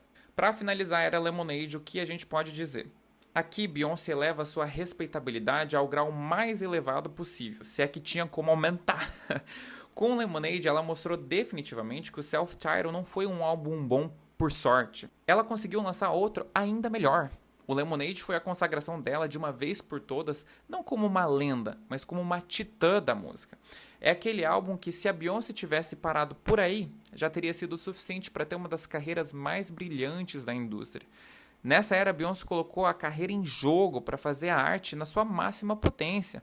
A arte que não está se importando em ter o maior número de gente ouvindo você, que não quer quantidade acima de qualidade, que prefere fazer o que é certo do que fazer o que é conveniente. Tanto é que alguns dos ouvintes da Beyoncé Pop comercial se afastaram dela a partir dessa era por achar a música da Beyoncé muito negra para eles, que não se identificavam mais com o seu som, que preferiam a Beyoncé melódica, romântica, não essa que começou a fazer mais hip hop, música conceitual, mais radical.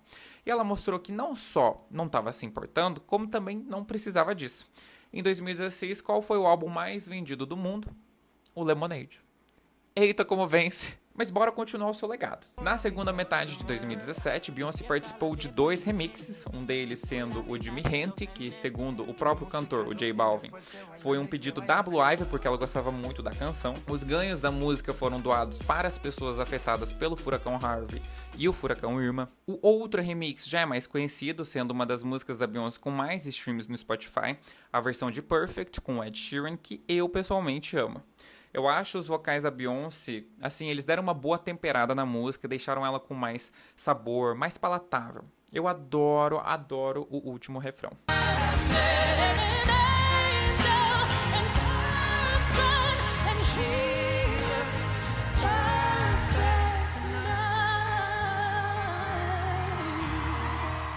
Já em 2018, o que temos?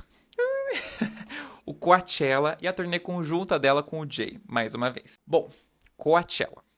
Por onde começar?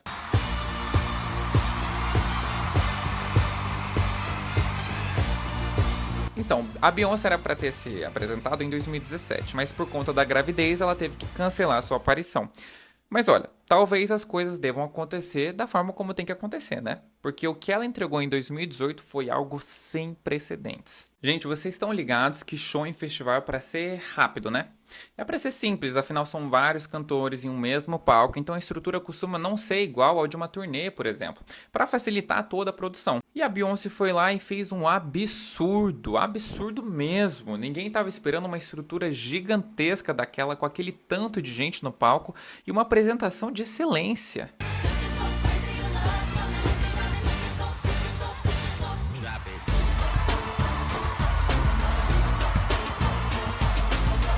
A reação foi imediata. A mídia, de uma forma geral, considera o Beachella um dos grandes eventos da cultura pop desse século e não é à toa. A Beyoncé ensaiou 8 meses para fazer apenas 2 shows e 2 shows em um festival, que, como eu falei, não é para ser tudo isso. O palco tinha, de acordo com o Los Angeles Times, 151 pessoas, incluindo os dançarinos e os musicistas. Os ensaios precisavam de 3 palcos simultâneos, cada um focado em um aspecto da performance. 4 meses de ensaio foram somente com a banda, os outros 4 com os dançarinos. Vocês estão entendendo o impacto disso? Melhor ainda, o significado de tudo. A Beyoncé fez um recorte histórico e racial da negritude. Para isso, ela usou como sua principal referência as universidades historicamente negras dos Estados Unidos, um grande pilar da educação para os negros no país. Beyoncé então recria o Homecoming, que é um período festivo em que ex-alunos dessas universidades regressam a elas para celebrar as conquistas que eles tiveram, relembrar o passado, e fazendo toda essa pegada, ela aproveita para abordar pautas raciais e feministas, incluindo vozes de Malcolm X, Nina Simone, no meio do seu show. Afinal, a gente tem que colocar em mente aqui que a Beyoncé se tornava a primeira mulher negra a ser headliner do festival. Como toda obra da Beyoncé, existe um aspecto subjetivo. Ela nunca pôde ir a uma universidade porque ela começou sua carreira muito jovem. E a sua universidade foi a vida, como ela mesma disse, foi as Destiny's Child. Então ela traz uma experiência que ela nunca conseguiu viver em cima dos palcos. Aí eu chego a me arrepiar.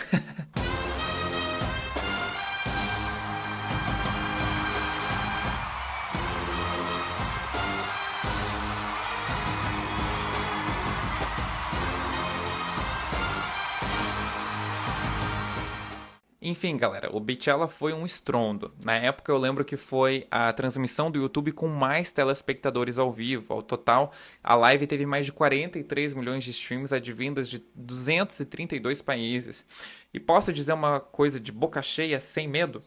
Se hoje a gente vê apresentações em festivais com muita produção, com grandes investimentos por parte do artista, com vários figurinos, dançarinos, a gente tem alguém a agradecer sim, e essa pessoa é a Beyoncé.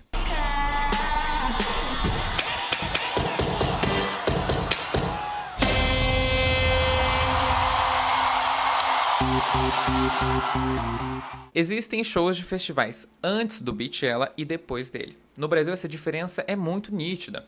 Hoje show no Rock in Rio é vitrine. As divas pop do Brasil vão lá para fazer o melhor show que elas podem, e certo é elas. Eu considero o Beachella o ápice artístico da Beyoncé. É um daqueles momentos definidores do artista. Lembra da analogia que eu fiz com inteligência artificial? Então eu vou fazer mais uma. Se a gente pedisse para uma inteligência artificial criar um show de 2 horas, em que nesse show desse para transmitir toda a grandiosidade da Beyoncé, que desse para traduzir toda a influência política, musical e social dela, um show que sintetizasse toda a sua excelência artística com praticamente todos os seus hits, que trouxesse nostalgia e atemporalidade, a inteligência artificial iria criar o Beachella. É o show perfeito, é a apresentação da vida de um artista. Lendas da música vivem para ter um momento como esse em suas carreiras.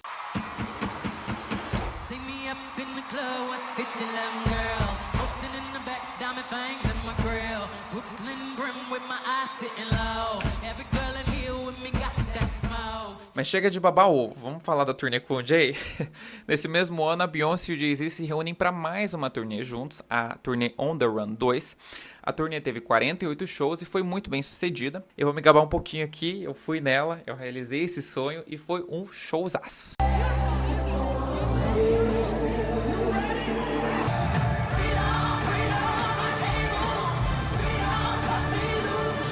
Era muito interessante porque você via nitidamente quem era o público do Jay e quem era o da Beyoncé.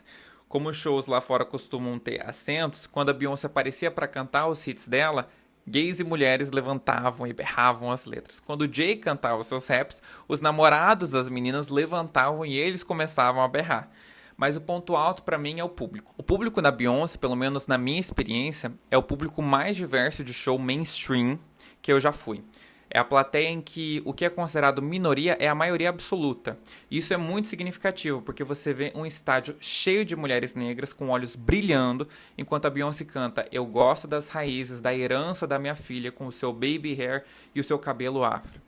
É potente, isso causa uma revolução. O seu sucesso se reflete e se justifica no seu público, e é por isso que vale a pena fazer Lemonade, fazer o Coachella. Vocês imaginam, né? Eu saí boquiaberto, arrebatado. Meu, esse show foi incrível, incrível. Essa mulher é tipo, tem explicação, ela é... Tô com vontade de chorar. Sem contar que nessa turnê a Beyoncé faz uma performance ao vivo de Resentment que arrepia até a alma.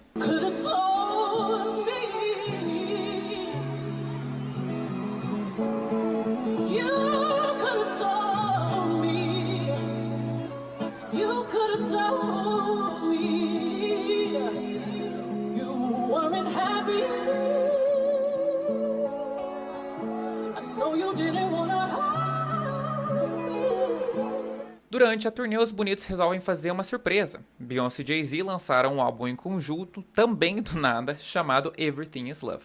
Um álbum que eu pessoalmente amo e acho que não é tão apreciado quanto deveria. Inclusive pelos fãs. O álbum fez um sucesso pro nicho das pessoas que têm bom gosto. Não teve um desempenho comercial significativo, pelo menos comparado com o sucesso que os dois conseguem ter em seus projetos pessoais, mas também não julgo, porque os dois não mexeram um dedo para divulgar. A divulgação deles foi o telão no final do show e acabou.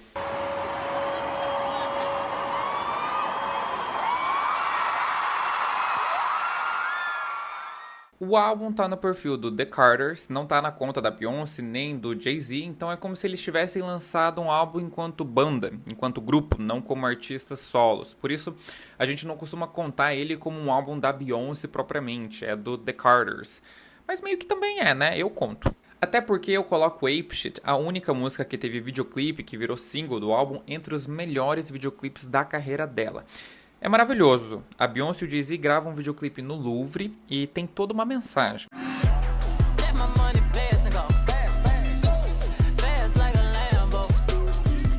Eles estão em um dos locais que mais representa a arte no mundo, envolvendo todo aquele debate sobre o que é arte, o que não é, o que é belo, o que não é, e eles começam a fazer cortes mostrando grandes pinturas e o retrato da negritude nelas. A maioria, negros servindo outras pessoas no canto das pinturas. E de repente, duas das maiores figuras artísticas do mundo, ambas sendo pessoas negras, se colocam no centro desse museu, enchendo ele de pessoas negras e olhando para Mona Lisa com aquele olhar de desafio, do tipo, e aí, nós também somos arte.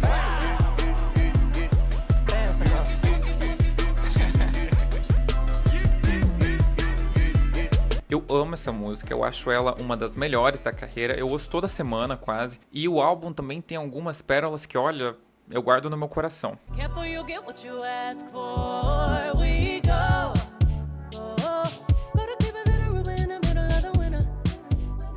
Beyoncé lançou Lemonade, o Jay-Z lançou 444, que tem umas canetadas brabas ali, ambos para falarem sobre as suas perspectivas acerca do que ocorreu, né? Mas com o Everything Is Love, os dois se reconciliam e mostram isso no álbum.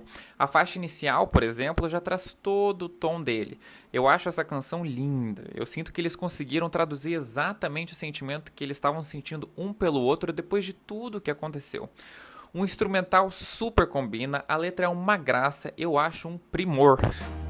Let's make love in the summertime, yeah. On the sands, beach sands, make plans to be in each other's arms. Seguindo, no início de 2019, Beyoncé lança o seu documentário, o Homecoming, documentário que mostra o Beachella e os seus bastidores.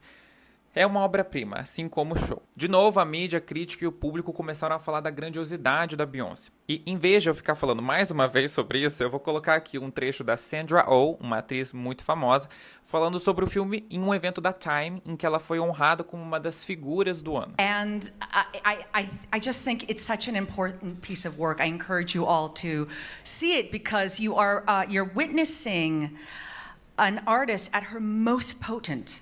And working on the deepest cultural levels.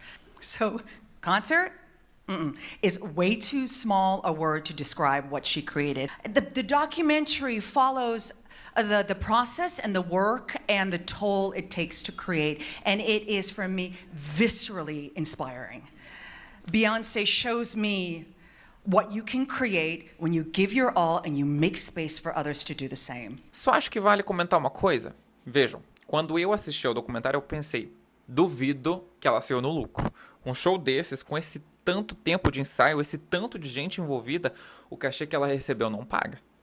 Mas o contrato multimilionário que ela fez com a Netflix para lançar os seus projetos, esse paga. Então ela mostra que é visionária mais uma vez. Não vou ganhar nada agora, porque eu ainda vou fazer desse limão uma limonada. Com o documentário, a Beyoncé lançou o álbum ao vivo do Coachella e ainda bem. Ele passou da casa do 1 bilhão de streams no Spotify há pouco tempo, juntando-se, olha só, Marília Mendonça como as únicas mulheres a terem um álbum ao vivo a passar do 1 bilhão. Ainda em 2019, Beyoncé estrelou a readaptação em live action do Rei Leão, fazendo a voz da Nala. O filme não foi um sucesso de crítica em razão do live action ter tirado a magia da animação, mas o público aparentemente disse o contrário. Até hoje é um dos filmes com a maior bilheteria da história do cinema. Eu lembro que eu fui e eu gostei. Quando eu fui ao cinema, eu lembro que eu tirei uma panca, o meu pai também. Mas assim, quem se importa com esse filme quando logo depois a Beyoncé fez o verdadeiro Rei Leão em live action? No meio de 2019, Beyoncé resolve fazer um álbum que é dela e ao mesmo tempo não é dela, depende do seu ponto de vista.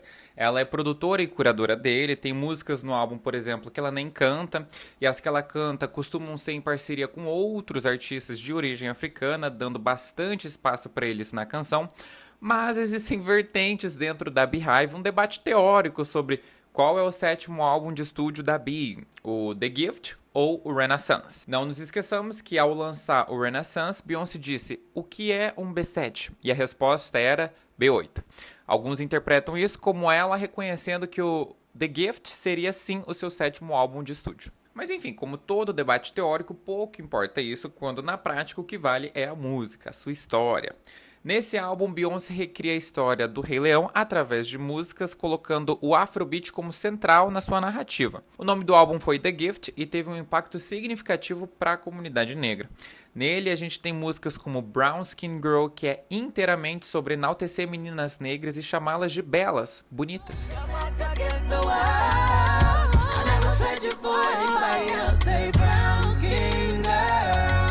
Temos músicas incríveis como Water e Nile, que eu acho, se não a melhor, uma das melhores do álbum.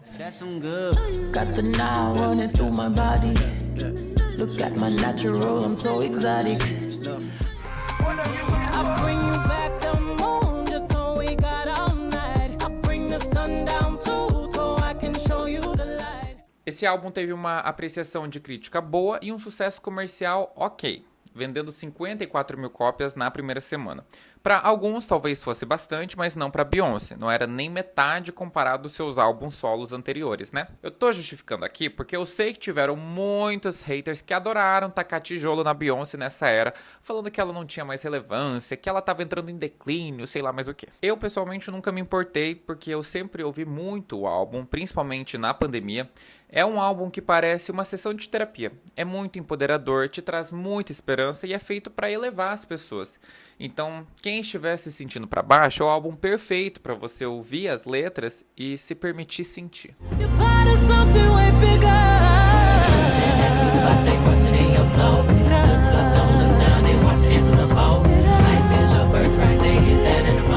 A essa altura, eu, como fã, não me importava com o desempenho comercial, apesar de sempre torcer pelo melhor, né?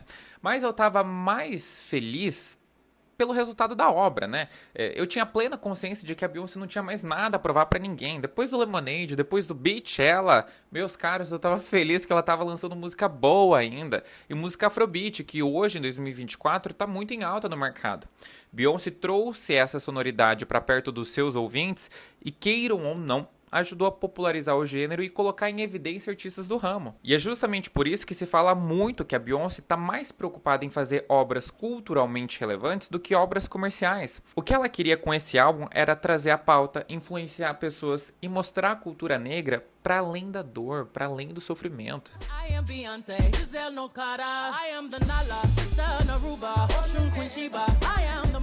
E a prova de que ela conseguiu é o seu filme, feito para o álbum, o Black is King, que foi lançado em 2020, mais uma obra visual da Beyoncé.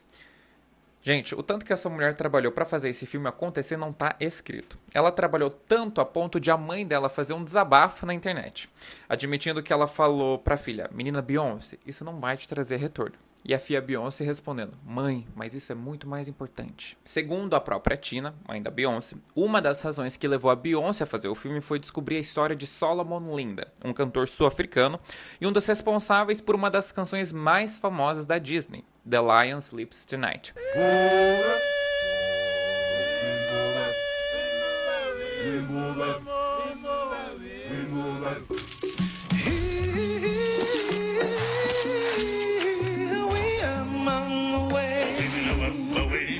Para vocês terem noção de como funciona o histórico de exploração de artistas negros na indústria da música, os direitos relacionados à canção de Solomon foram vendidos por $2. Depois, artistas brancos recriaram suas versões, fizeram covers e adaptações, dentre elas a do Rei Leão, e lucraram dezenas de milhões de dólares, pegando o primeiro lugar nas paradas musicais.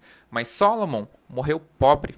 A versão do Rei Leão nem acredita o Solomon, e isso deu um problemão. Só no século XXI que a Disney fechou um acordo com a família do Solomon. Mas até hoje os especialistas afirmam que no tocante aos direitos autorais, o Solomon poderia ter ganho em torno de 15 milhões de dólares, e isso nunca aconteceu. Na versão da Beyoncé, o filme inclui a canção original, a do Solomon, e dá os devidos créditos ao cantor.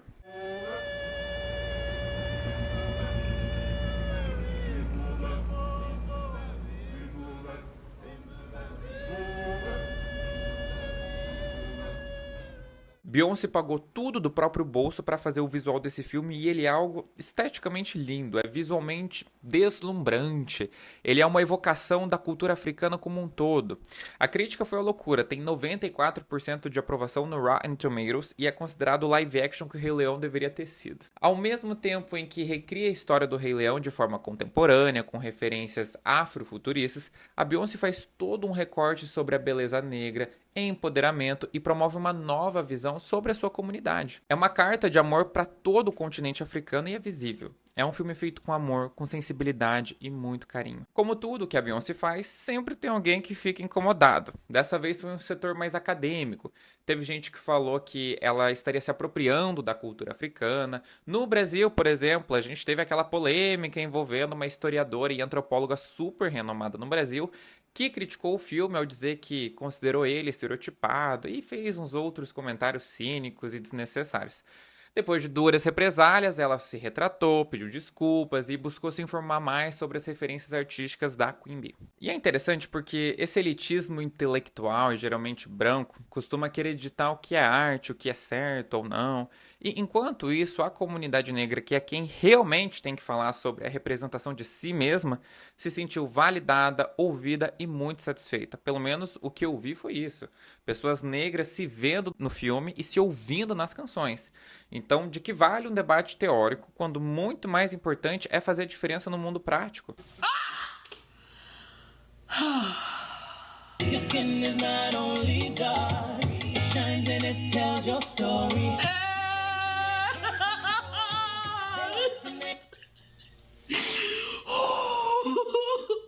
Não podemos esquecer que pouco antes do lançamento a gente assistia a um assassinato injusto e brutal contra George Floyd e contra Breonna Taylor, que parou os Estados Unidos e também o mundo para falar sobre racismo e a urgência nas mudanças institucionais. Então, o filme da Beyoncé veio como um sopro de esperança, em especial à comunidade negra, um propulsor na busca pela renovação e pela cura.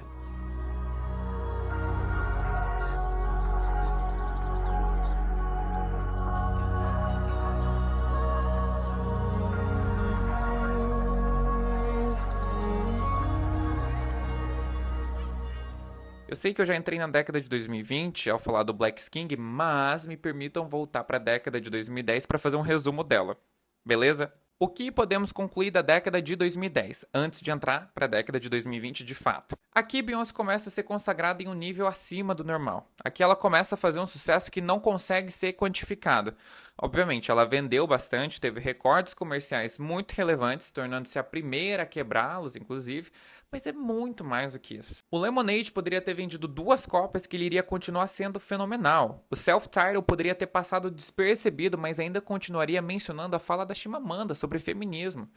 Na década de 2010, portanto, a Beyoncé atinge o sucesso cultural, o sucesso de excelência artística, aquele sucesso cujo único critério não são dados objetivos, matemáticos, mas aquele que vem da sensibilidade, da influência, do movimento que você cria. Isso mostrou que a Beyoncé não só soube se renovar, mantendo-se relevante por mais uma década, coisa que é difícil para os artistas, principalmente mulheres no ramo, como também soube se adaptar às mudanças da indústria. Eu diria mais, na verdade, ela foi uma das responsáveis pela mudança na indústria. O diva pop dos anos 2000 não se sustentou da mesma forma. Na década de 2010, a gente viu artistas como Lana Del Rey, Lorde e Billie Eilish trazendo uma nova pegada na música. Olha, em 2016, a Rihanna lançando When Try, um álbum bem conceitual, super diferente das suas músicas anteriores, e a Beyoncé mostrou isso muito bem. Ela mostrou essa versatilidade de camaleão, de conseguir fazer tudo, todo gênero, todo tipo de música, se adaptando e se reformulando constantemente. A NPR disse que a Beyoncé foi a artista que definiu a década de 2010. A Entertainment Weekly fez toda uma matéria demonstrando como a Queen Bee moldou esse mesmo período. Veículos midiáticos como a Insider nominaram a Beyoncé como artista da década. Então, eu diria que assim, Beyoncé começou os anos 2000 como uma estrela do pop e termina ele como uma lenda. Na década de 2010, Beyoncé a inicia como uma lenda e sai como uma titã da música. Aqui ela estava já na mesma liga que as suas inspirações. Toda a lista de melhores de todos os tempos, seja álbuns, videoclipes, música de modo geral, passaram a colocar a Beyoncé ao lado de Tina Turner, Whitney Houston, Michael Jackson, Stevie Wonder, Madonna, Mariah.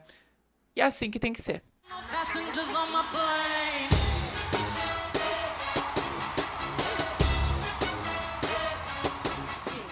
Vamos para a próxima década? Tô ansioso. Antes de falar da era Renaissance, que aposto eu, vocês estão ansiosos, a gente precisa mencionar alguns lançamentos da Queen, dentre eles o remix de Savage, feito com a Megan, que atingiu o primeiro lugar da Billboard, dando na cara de quem ficava zombando dela. Ganhou Grammys e ajudou a inserir a Megan em um patamar de popularidade e reconhecimento muito maior.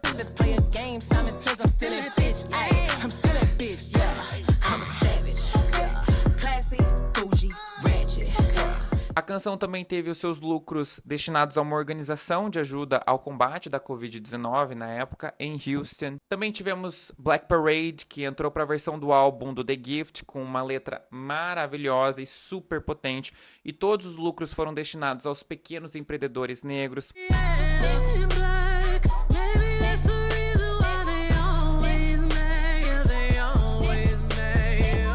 E eu não posso esquecer da música Be Alive, indicada ao Oscar, feita para o filme King Richards, que conta a história do pai da Serena e Venus Williams. A canção foi indicada ao Oscar e nos deu uma apresentação incrível da Queen Bee.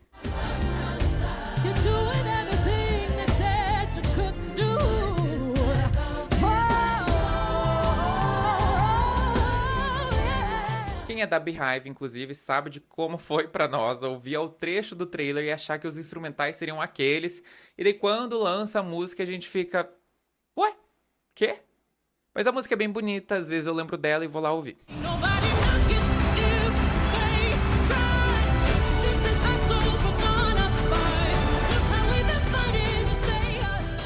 Dito isso, bora pra 2022, bora pra era Renaissance. Dia 20 de junho de 2022, Beyoncé lança o primeiro single da era, chamado Break My Soul. Uma música com uma sonoridade muito diferente do que ela já havia feito, uma música esbaldada no house, na música dance, disco.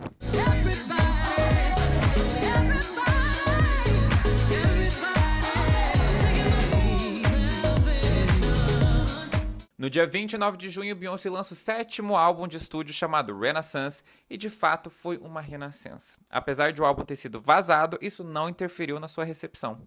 Alcançando a primeira posição da Billboard, a era Renaissance vendeu 332 mil cópias em sua primeira semana nos Estados Unidos e bateu recordes. Por conta dele, Beyoncé se tornou a primeira pessoa da história a emplacar o primeiro lugar em 23 charts da Billboard simultaneamente. Todas as músicas do álbum entraram para a Hot 100, replicando seu sucesso com Lemonade, E o single da era, Break My Soul, também atingiu o primeiro lugar, calando a boca dos haters e tacando a última pá de terra em suas covas. A crítica foi a loucura mais uma vez. Basicamente, o consenso foi o de que, em seus 26 anos de carreira, Beyoncé ainda estava no topo do seu jogo, se reinventando, experimentando e promovendo músicas criativas, de qualidade e sonoramente desafiantes. Renaissance foi eleito o melhor álbum do ano disparado pela crítica e já consta na lista dos álbuns mais aclamados do século da Rolling Stone. Gente, pensem comigo. 26 anos de carreira e você começa o álbum com isso aqui.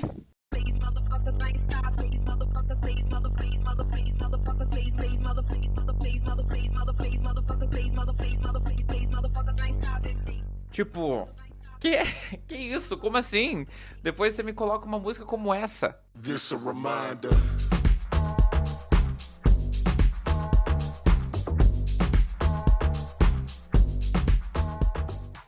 E depois essa. I got pearls beneath my legs, my lips, my hands, my hips. I got diamonds beneath my thighs. Where his ego will find bliss. Com o tempo a gente foi absorvendo o álbum, entendendo cada vez mais as nuances, as camadas. O Renaissance foi um álbum feito na pandemia e por isso ele tem uma abordagem escapista, dançante, eufórica. Melhor do que isso são as suas raízes. Assim como seus álbuns anteriores, a Beyoncé mistura questões sociais e vida pessoal, permitindo que a gente ressignifique sempre as suas músicas, né? O Renaissance é um álbum feito em homenagem ao tio Johnny, um homem gay que morreu em razão da AIDS. Ele não era tio biológico da Beyoncé, mas parente da sua mãe, a Tina. O Uncle Johnny foi essencial na vida da Beyoncé e ela já havia mencionado ele em alguns discursos anteriormente. I want to dedicate this award to my Uncle Johnny, the most fabulous gay man I've ever known and I ever knew, who helped raise me and my sister. He lived his truth, and he was brave and unapologetic during a time when this country wasn't as accepting. And witnessing his battle with HIV was one of the most painful experiences I've ever lived. I'm hopeful that his struggle served to open pathways for other young people to live more freely. LGBTQI rights are human rights. Foi ele quem introduziu a música dance dos anos 70 e 80, a Beyoncé, ele quem ajudou na confecção de seus figurinos logo no início da carreira, ele quem teve um papel importantíssimo na vida da Beyoncé. Por isso, a Queen resolve exaltar a comunidade da qual o Uncle Johnny fazia parte, portanto, o Renaissance, além de celebrar o seu tio, celebra também a comunidade LGBTQ+. Se você prestar atenção, várias referências do seu álbum advêm de artistas do cenário ballroom, lá dos anos 90. A Beyoncé coloca esses artistas em evidência, trazendo as suas vozes nos samples, creditando esses artistas em suas canções.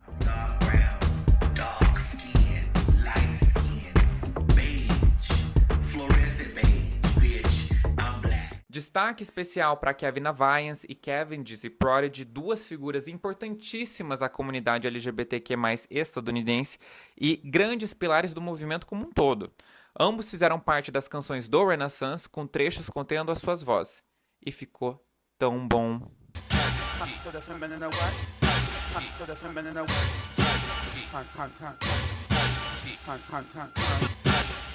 Por conta do sucesso do álbum, esses artistas começaram a receber mais atenção, visibilidade e popularidade. O Kevin Aviance, inclusive, afirmou que graças ao álbum ele teve uma renascença em sua carreira, porque ele estava começando a receber propostas de emprego novamente. Por isso que o meu amor por essa mulher é difícil de descrever.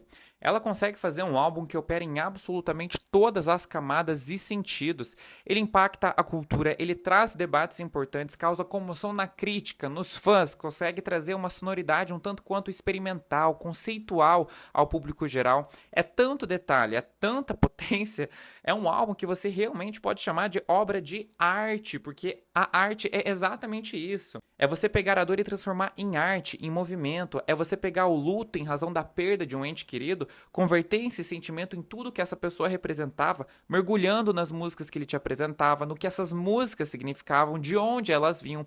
E daí você projeta tudo isso em uma cultura, em uma comunidade que por muito tempo foi considerada underground, espalhafatosa, obscena. Aí você também soma tudo isso um período em que ninguém podia sair de casa, ninguém podia ir para uma festa, comemoração.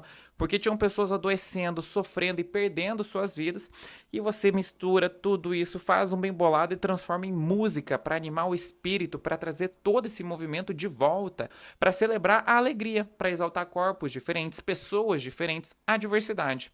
É você fazer um álbum feliz em homenagem a tanta coisa, mas principalmente a comunidade LGBTQ+, em especial aqueles da comunidade negra que são a fundação da cena ballroom.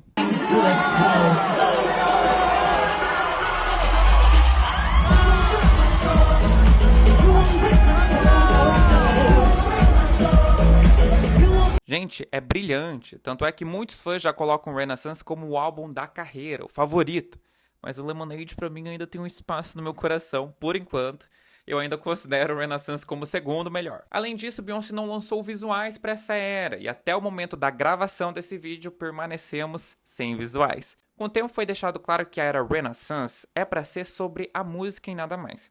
Que o álbum é para ser internalizado, apreciado pelo seu som, pelo aspecto auditivo mesmo. É você deixar o ouvinte em banho-maria, permitindo que as músicas cresçam em você, evoluam, ressignifiquem. Apesar de eu ter fé nos visuais e eu torço pelo seu lançamento, eu não posso negar que ela foi muito perspicaz aqui.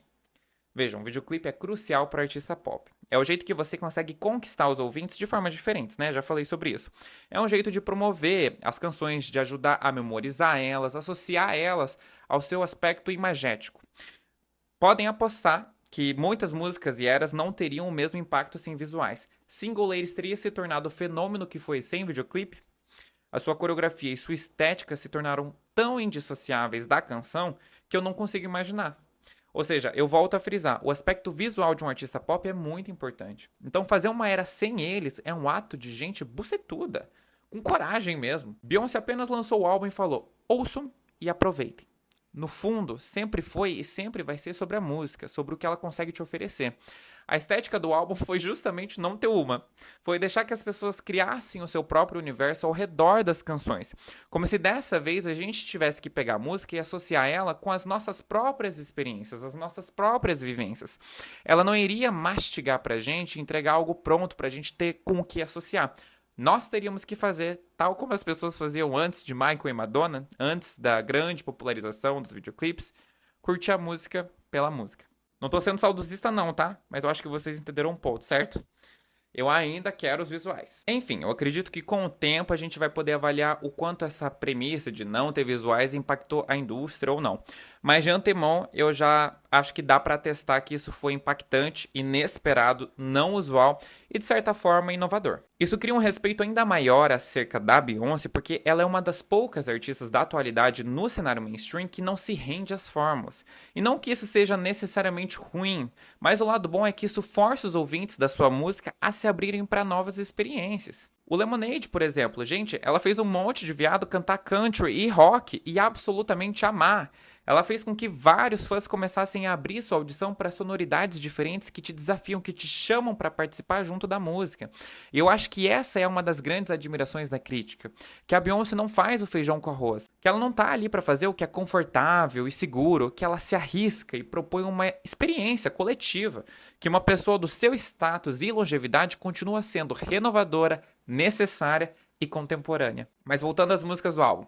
Gente, se você ainda não o ouviu por inteiro, não percam tempo e ouçam. Com certeza, quem é mais desavisado e nem tanto assíduo no mundo pop deve ter ouvido o principal hit do álbum.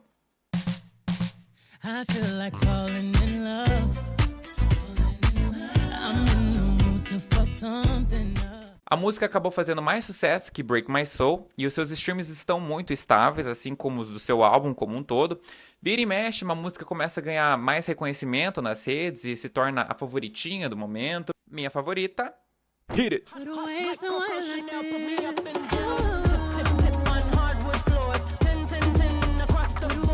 Hit It representa muito bem todo o álbum. A música é pulsante, tem muitas camadas, uma produção chique.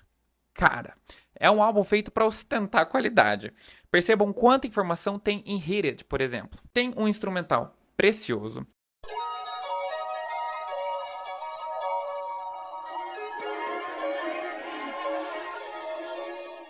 Tem backing vocals de derreter o coração.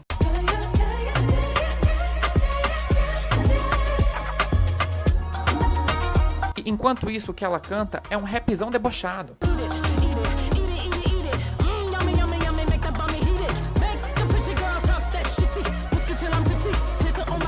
Vocês estão entendendo? É muito bom. É muito carregado de energia. É um álbum que expressa urgência, urgência no movimento, na liberação, em se desprender. É um álbum revolucionário, tanto no aspecto musical quanto no aspecto subjetivo. Por isso, já em 2023, a gente tem uma decepção. O Grammys, dessa vez, Adele estava disputando com o álbum do ano, de novo, e todo mundo estava antecipando que a disputa seria entre as duas mais uma vez, e que dessa vez o Grammys deveria fazer o que é certo, ou seja, depois de esnobar ela com o Beyoncé, aí com o Lemonade, agora todo mundo pensou, não tem erro, ela acertou mais uma vez, agora é dela. E o álbum do ano foi para ele, pro Harry Styles. Dias antes do Grammys eu tinha feito uma previsão e ela acabou se concretizando.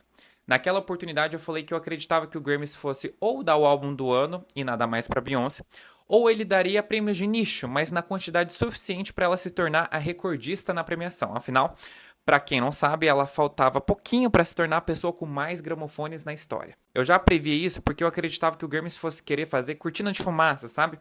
Pra galera comemorar o título conquistado pela Beyoncé sem pensar muito nas perdas. Eu fiquei muito feliz por ela. Todos nós ficamos, ela merece mesmo.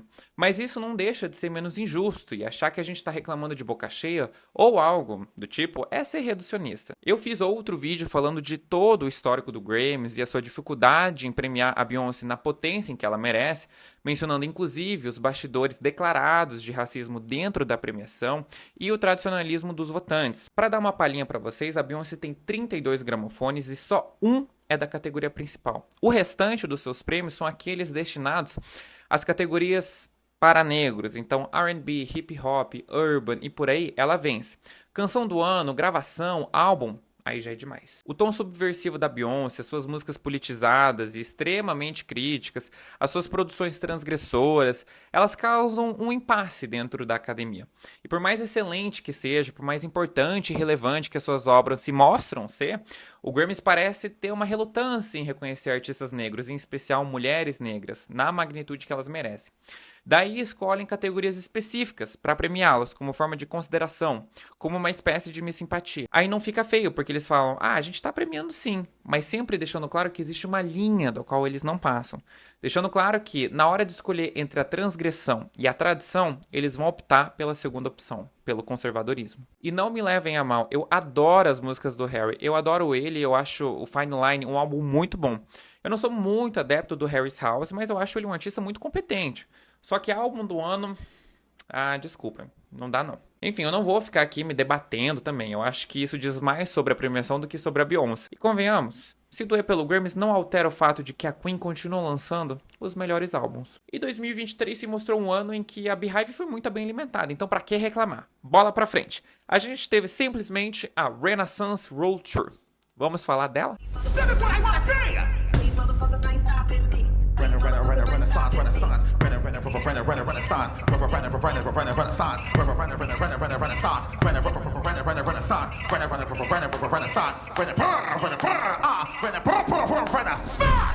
A maioria dos fãs, pela minha própria análise, considerou a turnê Renaissance como a melhor da carreira. E assim, não discordo também. Em termos de produção, por exemplo, com certeza é a maior dela. Tem tanta informação, tanta coisa no palco, um show de luzes e telão impressionantes. A tecnologia é de altíssima ponta. O que essa mulher fez na turnê é muito difícil de explicar. Para quem se interessar, esperem o filme sair nas plataformas digitais e assistam. É assustador o tanto de gente envolvida, o tanto de dinheiro gasto para fazer um show. São dezenas e dezenas de caminhões, montagens de palcos simultâneas em cidades diferentes para dar tempo de fazer tudo certinho. E assim, eu posso falar por experiência própria, foi o melhor show que eu já fui na minha vida. Eu não falo só sobre uma perspectiva de fã, né? Presenciar um show da Beyoncé é vivenciar um momento para a vida. É você falar, nossa, eu já fui. Porque não existe, e eu falo isso com uma certa tranquilidade, não existe artista na contemporaneidade que dê conta de entregar tudo que ela consegue te entregar, objetivamente falando. Isso significa que uma pessoa não pode achar outro show melhor? Claro que não. Gosto é igual cu.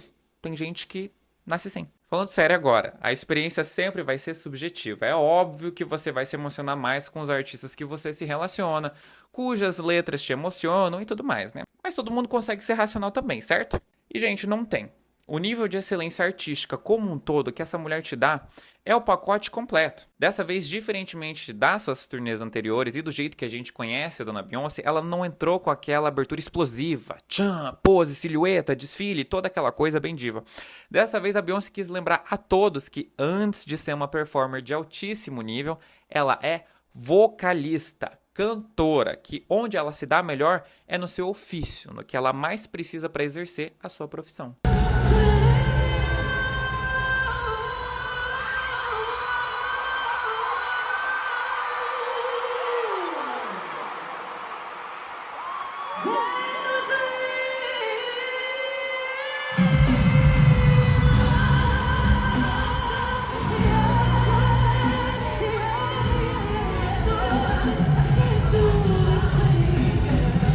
O que ela faz no set inicial dela é coisa de louco. Eu saí do show tendo a plena consciência de que, muito possivelmente, eu tenha presenciado os melhores vocais ao vivo da minha vida. Eu acredito que as pessoas que foram aos shows como os da Whitney, lá nos anos 80, 90, Celine Dion, anos 90, 2000, a Rita, devam ter se sentido assim. De que um dia, muito lá na frente, você vai poder olhar pra trás e falar, caramba, eu vivi aquele fenômeno. Eu, por exemplo, morro de inveja de quem já foi a algum show da Whitney. Imagina! A pessoa simplesmente zerou a vida. E eu acho que a turnê Renaissance foi justamente isso. Foi um evento, foi uma experiência, foi uma renascença de espírito, de humanidade, de criatividade. Aí, como se não bastasse, a gente tem os outros sets. Gente, depois ela entra no show como se fosse a abertura de fato dele. Tanto é que o set inicial era divulgado como um pré-show, né? E quando ela começa com aquela entrada colossal, daí seria o show. Bom, parecia que eu tava vendo um Transformer, porque o som, a reverberação dele naquele estádio, com aqueles maquinários, aquela entrada, com aquele portão se abrindo, os pedaços robóticos, ela desfilando, juro. O público foi à loucura, aquilo foi religioso, foi algo indescritível. Era gritaria sem parar, era catártico. Juro, a essa altura eu tava aos prantos, na real. Depois ela dança, ela se diverte, interage, canta muito, joga pro público, tem pirotecnia, luzes, voos, tudo que você imaginar. Dessa vez ela continua dançando bem, mas você vê que a bichinha deu uma segurada. Ela não dança igual na Formation Tour, por exemplo, mas continua acima da média e continua dançando pra caramba. É que antes era muito, então agora eu senti que ela conseguiu curtir mais a plateia, se conectar mais, se curtir em cima do palco também. O que acrescenta e agrega muito em um show. Ou seja, parece que a Beyoncé se encontrou. Depois de 26 anos na indústria, 3 filhos, muita turnê, muitos filmes, muitos videoclipes, muita divulgação, entrevista, aparição na TV. Agora, ela quer ter o momento dela. Isso ficou muito claro no seu filme documental, no seu filme concerto, na verdade, né? Que também é um estrondo. Repito, assistam a ele quando tiverem a oportunidade. Vocês vão ter um gostinho de tudo. Tem a Blue Ivy no palco, os bastidores de todo o transtorno que deu por conta dos ataques que ela sofreu na internet. Mostra a relação dela com o Uncle Johnny, com a comunidade LGBTQ+. Tem Beyoncé mostrando o porquê ela tá dançando menos, explicando a cirurgia que ela passou no joelho. Enfim, é lindo. Eu chorei assistindo porque eu trabalho com arte, eu já fiz várias peças. E ela fala uma coisa no filme que foi um dos meus maiores aprendizados na arte. O processo criativo. A Beyoncé reitera que ela tá muito mais interessada no processo. E isso é ser artista. Quando você faz algo só pensando, essa música vai cair na boca do povo. Vamos fazer esse videoclipe porque vai viralizar? Coloque essa letra porque é o que o povo quer ouvir. Você não pensa no processo, você só pensa no resultado. Você faz, portanto, produtos artísticos, porque o único critério é a venda, a comercialização, a popularidade. E Beyoncé nos relembra que muito mais importante do que isso é o foco no processo. E muitas vezes um processo criativo e colaborativo resulta em obras bem-sucedidas. Mas mesmo se isso não acontecer, o que importa é fazer arte. É você achar algo que vá além dessa produção massificada industrial. É você fazer algo que faça sentido, com participação da equipe, com referências, influências, profundidade, pesquisa, estudo, ensaio atrás de ensaio. Coachella, gente, quem ensaia 8 meses para fazer 2 shows? É fazer algo que seja rico no seu fazimento, na sua confecção. E o resto deixa que as coisas fluam e aconteçam. A era Renaissance não foi diferente. Conforme ela mesma admite no filme, a era demorou 4 anos para acontecer. E a turnê Renaissance foi um sucesso. Com apenas 56 shows, ela conseguiu arrecadar quase 580 milhões de dólares, muito mais do que as suas anteriores. Com esse tanto de show, ela já entrou na lista das 10 turnês mais lucrativas da história. Imagina se ela tivesse acrescentado mais datas. Para vocês entenderem o impacto da turnê, olhem esse vídeo do Bonner. A cantora americana Beyoncé parece ter alcançado mais um feito espantoso. O show de 10 de maio em Estocolmo atraiu fãs do mundo inteiro por ser o primeiro da nova turnê. Segundo cálculos de um grande banco da Escandinávia, o movimento nos hotéis e restaurantes aumentou a tal ponto que a Beyoncé pode ser responsável pela maior parte do aumento de 0,3 ponto percentual na inflação de maio na Suécia. Os especialistas começaram a chamar o que estava acontecendo de efeito Beyoncé. Nos Estados Unidos, a turnê rendeu ao país o mesmo tanto que as Olimpíadas de Pequim rendeu a Pequim. Lojistas, donos de bares, de casas de festas, comerciantes de forma geral, começaram a falar que nos dias do show a demanda aumentou de maneira excepcional. As pessoas compravam perucas, roupas prateadas, extravagantes, chapéus de cowboy, celebravam nos bares, baladas e gerava toda uma economia local e, consequentemente, nacional também. Então a gente pode dizer que a era Renaissance elevou mais ainda o status da Beyoncé. Eu falo que ela passou de lenda a titã da música, né? Mas eu acho que hoje, depois de tudo que a gente vivenciou, a gente pode falar que ela virou algo mais essencial, mais abstrato, mais puro até. Pra mim, ela se transformou na luz da música. E a prova viva disso, ela com a sua skin de Madre Teresa chegando no Brasil para abençoar o nosso final de ano. Para quem nasceu em 2024, a Beyoncé resolveu fazer uma surpresa para sua maior fanbase, a brasileira. E apesar de não ter trazido a turnê para o Brasil, a Beyoncé promoveu um evento exclusivo aos fãs, divulgando o seu filme-concerto. Os únicos lugares em que ela fez divulgação do filme foram Londres, Nova York e, adivinhe, Salvador. Mas o único evento feito para fãs em que ela foi conversar cara a cara com eles foi no Brasil, com comida e bebida, tudo pago por ela mesma. E o melhor foi o jeito que a gente descobriu que ela estava chegando, através de uma gay que por um aplicativo de rastreio de voos achou o mesmo avião da Beyoncé saindo de Nova York, que era onde ela estava, e descendo a América. O que começou com uma especulação, começou a ganhar tração e mais tração, e a coisa saiu de controle. Os fãs começaram a fazer viagens aí para Salvador, ao aeroporto, guarda municipal aparecendo, uma escolta quase que presidencial, veículos midiáticos noticiando a possível chegada. Foi uma loucura. Quem foi? Quem tava? Quando ela foi confirmada no Brasil, eu tava em uma sessão de cinema do filme dela. E o pessoal começou a gritar no meio da sala de cinema. Foi muito bom. A equipe da Beyoncé, da sua organização filantrópica, a Be Good, já estava no Brasil para promover programas de incentivo e ajuda às comunidades brasileiras, assim como para incentivar o empreendedorismo negro. Inclusive, durante toda a Renaissance Tour, a Beyoncé ajudava pequenas e médias empresas cujos donos eram negros, não só mediante uma quantia em dinheiro, mas também com a visibilidade. Um restaurante nigeriano disse, inclusive, que na semana do show da Beyoncé na cidade, os seus negócios triunfaram e que a ajuda financeira da Beyoncé também estava sendo de grande importância, especialmente no período pós-pandemia. E é importante falar sobre a Be Good porque tem muita gente desavisada que acha que a Beyoncé começou isso ontem. A sua atuação vem desde 2013 e é o meio pelo qual a Queen Bee realiza todas as suas ações na busca pela igualdade. Em turnês anteriores, por exemplo, a Be Good focava em conceder bolsas de estudo para os universitários, divulgando aos estudantes nos próprios shows. Então, apesar de a Beyoncé ter ofuscado o Natal, porque era só dela que se falava, a sua vinda foi muito bem recepcionada. Especialmente porque fazia muito tempo que a Queen Bee não fazia esse tipo de aparição, esse tipo de abordagem com os seus fãs. No nível em que celebridades como ela elas não podem se dar o conforto de fazer coisas assim. E o fato de ela ter escolhido Salvador foi muito simbólico e significativo. E assim, pra quem fala, mas eu quero turnê, ao que tudo indica, ela vai vir pro Brasil, possivelmente, com uma nova turnê depois de lançar o seu próximo álbum. E é aqui que eu desenho uma linha e me permito terminar esse vídeo. Até o momento dessa gravação, a gente não teve nenhum vislumbre de música nova. Mas até eu editar, revisar, reeditar e publicar, vai demorar. Então, quem sabe, quando eu publicar esse vídeo, a gente já tenha boas novas. Eu acho que em 2024, a gente vai ter muito mais Beyoncé. E eu tô muito ansioso por isso. E não é que a gente teve mesmo? Cá estou eu com um novo look, porque é outro dia. E durante a edição do meu vídeo, a Beyoncé aparece com tanta, mas tanta novidade, que foi difícil de acreditar. Primeiro que, no domingo, dia 11 de fevereiro, no dia do Super Bowl, as pessoas já estavam antecipando a aparição da Beyoncé e muito se especulou do que poderia ser. O que sabíamos é que haveria um comercial da Verizon cujo protagonismo seria da Queen Bee. Quando o comercial chega, ele consegue ser melhor do que qualquer expectativa que um fã conseguiria ter. Colocando vários easter eggs e com um bom humor muito bacana, a Queen Bee faz propaganda da 5G da Verizon e aproveita a audiência do Super Bowl para falar que vai lançar música nova. Still works. Okay, they ready. Drop the new music. Pronto, foi o suficiente. Imediatamente a internet foi à loucura e mais uma vez Beyoncé ofuscava a todos.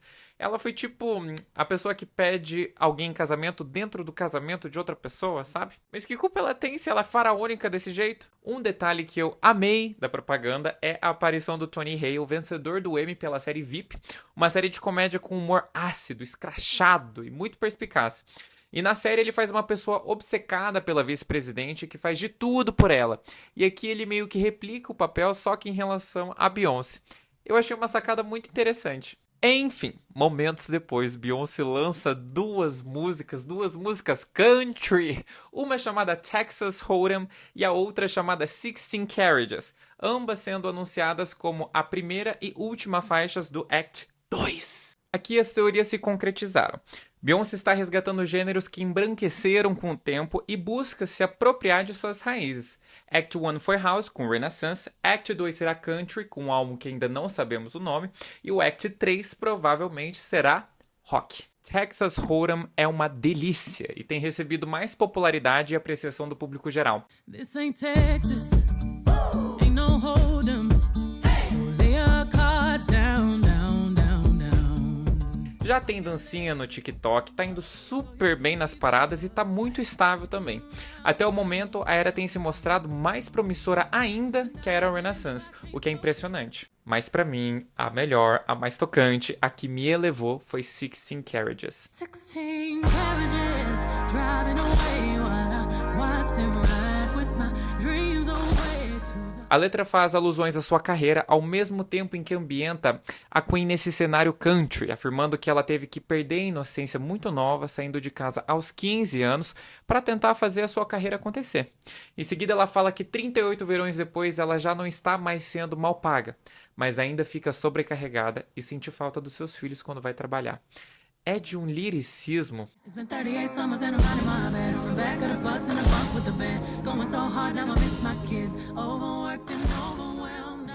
Carriages me fez ficar encantado, porque pra mim tem o mesmo nível de composição que o Lemonade, e a produção te deixa envolvido na música, fazendo com que ela cresça em você. E eu acho que assim que a gente tiver performance, seja da Beyoncé, seja de algum participante de programa de talentos, seja da Kelly Clarkson no Karaoke, a música vai receber a atenção que merece e vai virar aquele clássico vocal que acontece sozinho e com o tempo, sabe? Essa música foi feita pro ao vivo. Nos dias subsequentes, temos visto a Beyoncé ser mais marqueteira do que nas eras anteriores. Há tempos não víamos tamanho esforço conjunto e simultâneo em enviar as músicas às rádios, colocar em playlists, postar fotos, tirar foto com fãs, sair em público, incluir a tag no TikTok tão rápido e por aí vai. E isso pra mim mostra sua força. Estrear em 1997 e ainda conseguir primeiro lugar nas plataformas, indo pro 27º ano de carreira com uma música country, gênero que é consideravelmente conservador, é de uma coragem daquelas. Tanto é que já tá tendo todo um debate sobre as origens da música country. Por exemplo, teve treta com as rádios que não quiseram colocar a Beyoncé em suas transmissões. Mas, ao meu ver, parece que tá tendo mais gente do country interessada e curiosa do que ranzinza.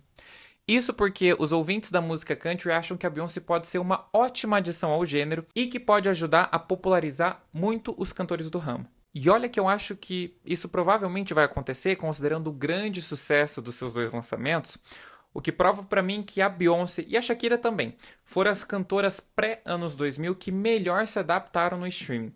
A Beyoncé, por exemplo, lançou essas duas músicas e o interesse em seus álbuns anteriores aumentou muito, dando um solavanco nos streams de todos os seus álbuns. mostrando também que a constância é muito importante para quem quer se consolidar na era dos streamings.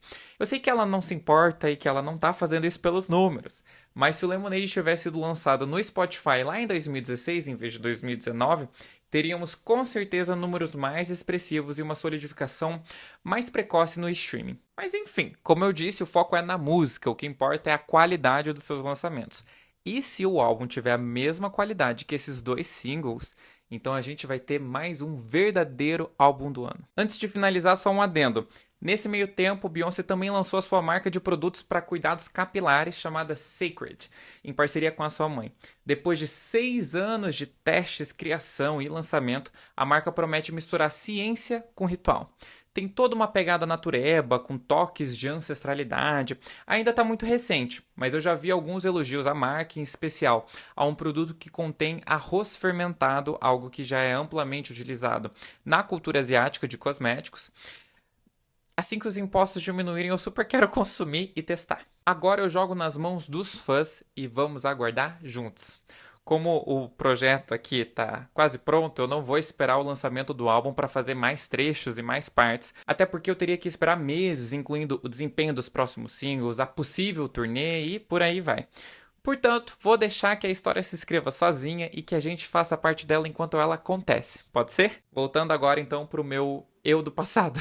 E é isso, gente. Eu sempre vejo vídeos nesse formato e muito competentes da Beyoncé aqui no YouTube. Mas eu decidi fazer o meu porque eu sempre quis falar do meu jeitinho, do jeito que eu falo com os meus amigos quando a gente conversa sobre música pop, sobre divas pop, quando eu falo pra minha mãe, até ela se interessa, ou parente. Eu quis fazer uma conversa com o público para explicar a potência e toda a trajetória da Queen Bee na carreira solo. Eu já peço desculpas por qualquer falha técnica, por talvez não ter o melhor fundo, a melhor iluminação, mas eu quero me justificar falando que o principal é o conteúdo. Como eu já disse, eu trabalho em outras coisas e eu tenho uma rotina muito apertada. Eu não tenho os materiais de um criador de conteúdo que trabalha exclusivamente com isso, porque eu ainda não consigo fazer só isso. Além disso, eu quem roteirizo, gravo, falo, edito e tudo pelo meu celular, ou seja, é muito trabalho. Mas eu resolvi gastar alguns meses para fazer isso aqui, porque eu tô pensando nele como o meu legado, o meu Beachella, algo que eu vou me esforçar muito para fazer, para lançar ele no mundo e falar, pronto. Sinto que uma das minhas missões como ser humano foi cumprida. Fazer todo esse histórico como se fosse um dever meu como Beehive, que eventualmente teria que acontecer de um jeito ou de outro. Então eu espero que vocês gostem, porque foi feito com muito carinho, muito esforço e alguns sacrifícios. Eu admito que muita coisa ficou de fora, por isso a gente vai ter assuntos intermináveis aqui para se debater, mas por enquanto essa é a retrospectiva, o mini documentário talvez, que eu resolvi fazer em homenagem a Queen Bee, em homenagem a nós, fãs de Beyoncé. Dessa mulher que teve seu início em 1997, quando dividiu os charts com Madonna e Celine Dion, e que passou por os anos 2000 em uma carreira solo sem precedentes. Conquistando tudo que tinha direito, Beyoncé se provou ano após ano ser uma artista com um talento inacreditável e com uma dedicação sobre-humana. Depois de conquistar tudo que tinha direito, resolveu ir atrás de algo que fosse mais simbólico, mais revolucionário. E por isso, na década de 2010, a Queen Bee se aprofunda em sua arte e começa a se tornar um fenômeno cultural de movimentação política e social. Hoje, prestes a completar 27 anos de carreira, Beyoncé já pode ser chamada de uma das maiores artistas de todos os tempos. Passou por todas as eras e continuou estável, iniciando a carreira na época das vendas físicas, em que videoclipes eram passados na TV, depois passou pela era digital, em que bateu diversos recordes, viralizou no YouTube, consagrando-se em todas as áreas do seu ofício: videoclipes, canto, performance, criação, composição e produção musical. Atualmente, já na era dos streamings, Beyoncé divide o topo com artistas como Harry Styles, Jack Harlow e SZA, mostrando que continua potente e necessária em uma das carreiras mais longevas e estáveis da indústria da música. Uma mulher que balanceou a maternidade e sua família com uma carreira de extremo sucesso, que mostrou a todos a importância da privacidade, do comprometimento e da empatia. Uma mulher que chegou em um nível que, assim como seus ídolos, está em um patamar próprio, sem comparação e inatingível. Muitíssimo obrigado para quem ficou até aqui, e se você gostou, compartilhe com outras pessoas que possam gostar e todo esse negócio aí, tá bom? Obrigado e um beijo. Baby, won't you fall?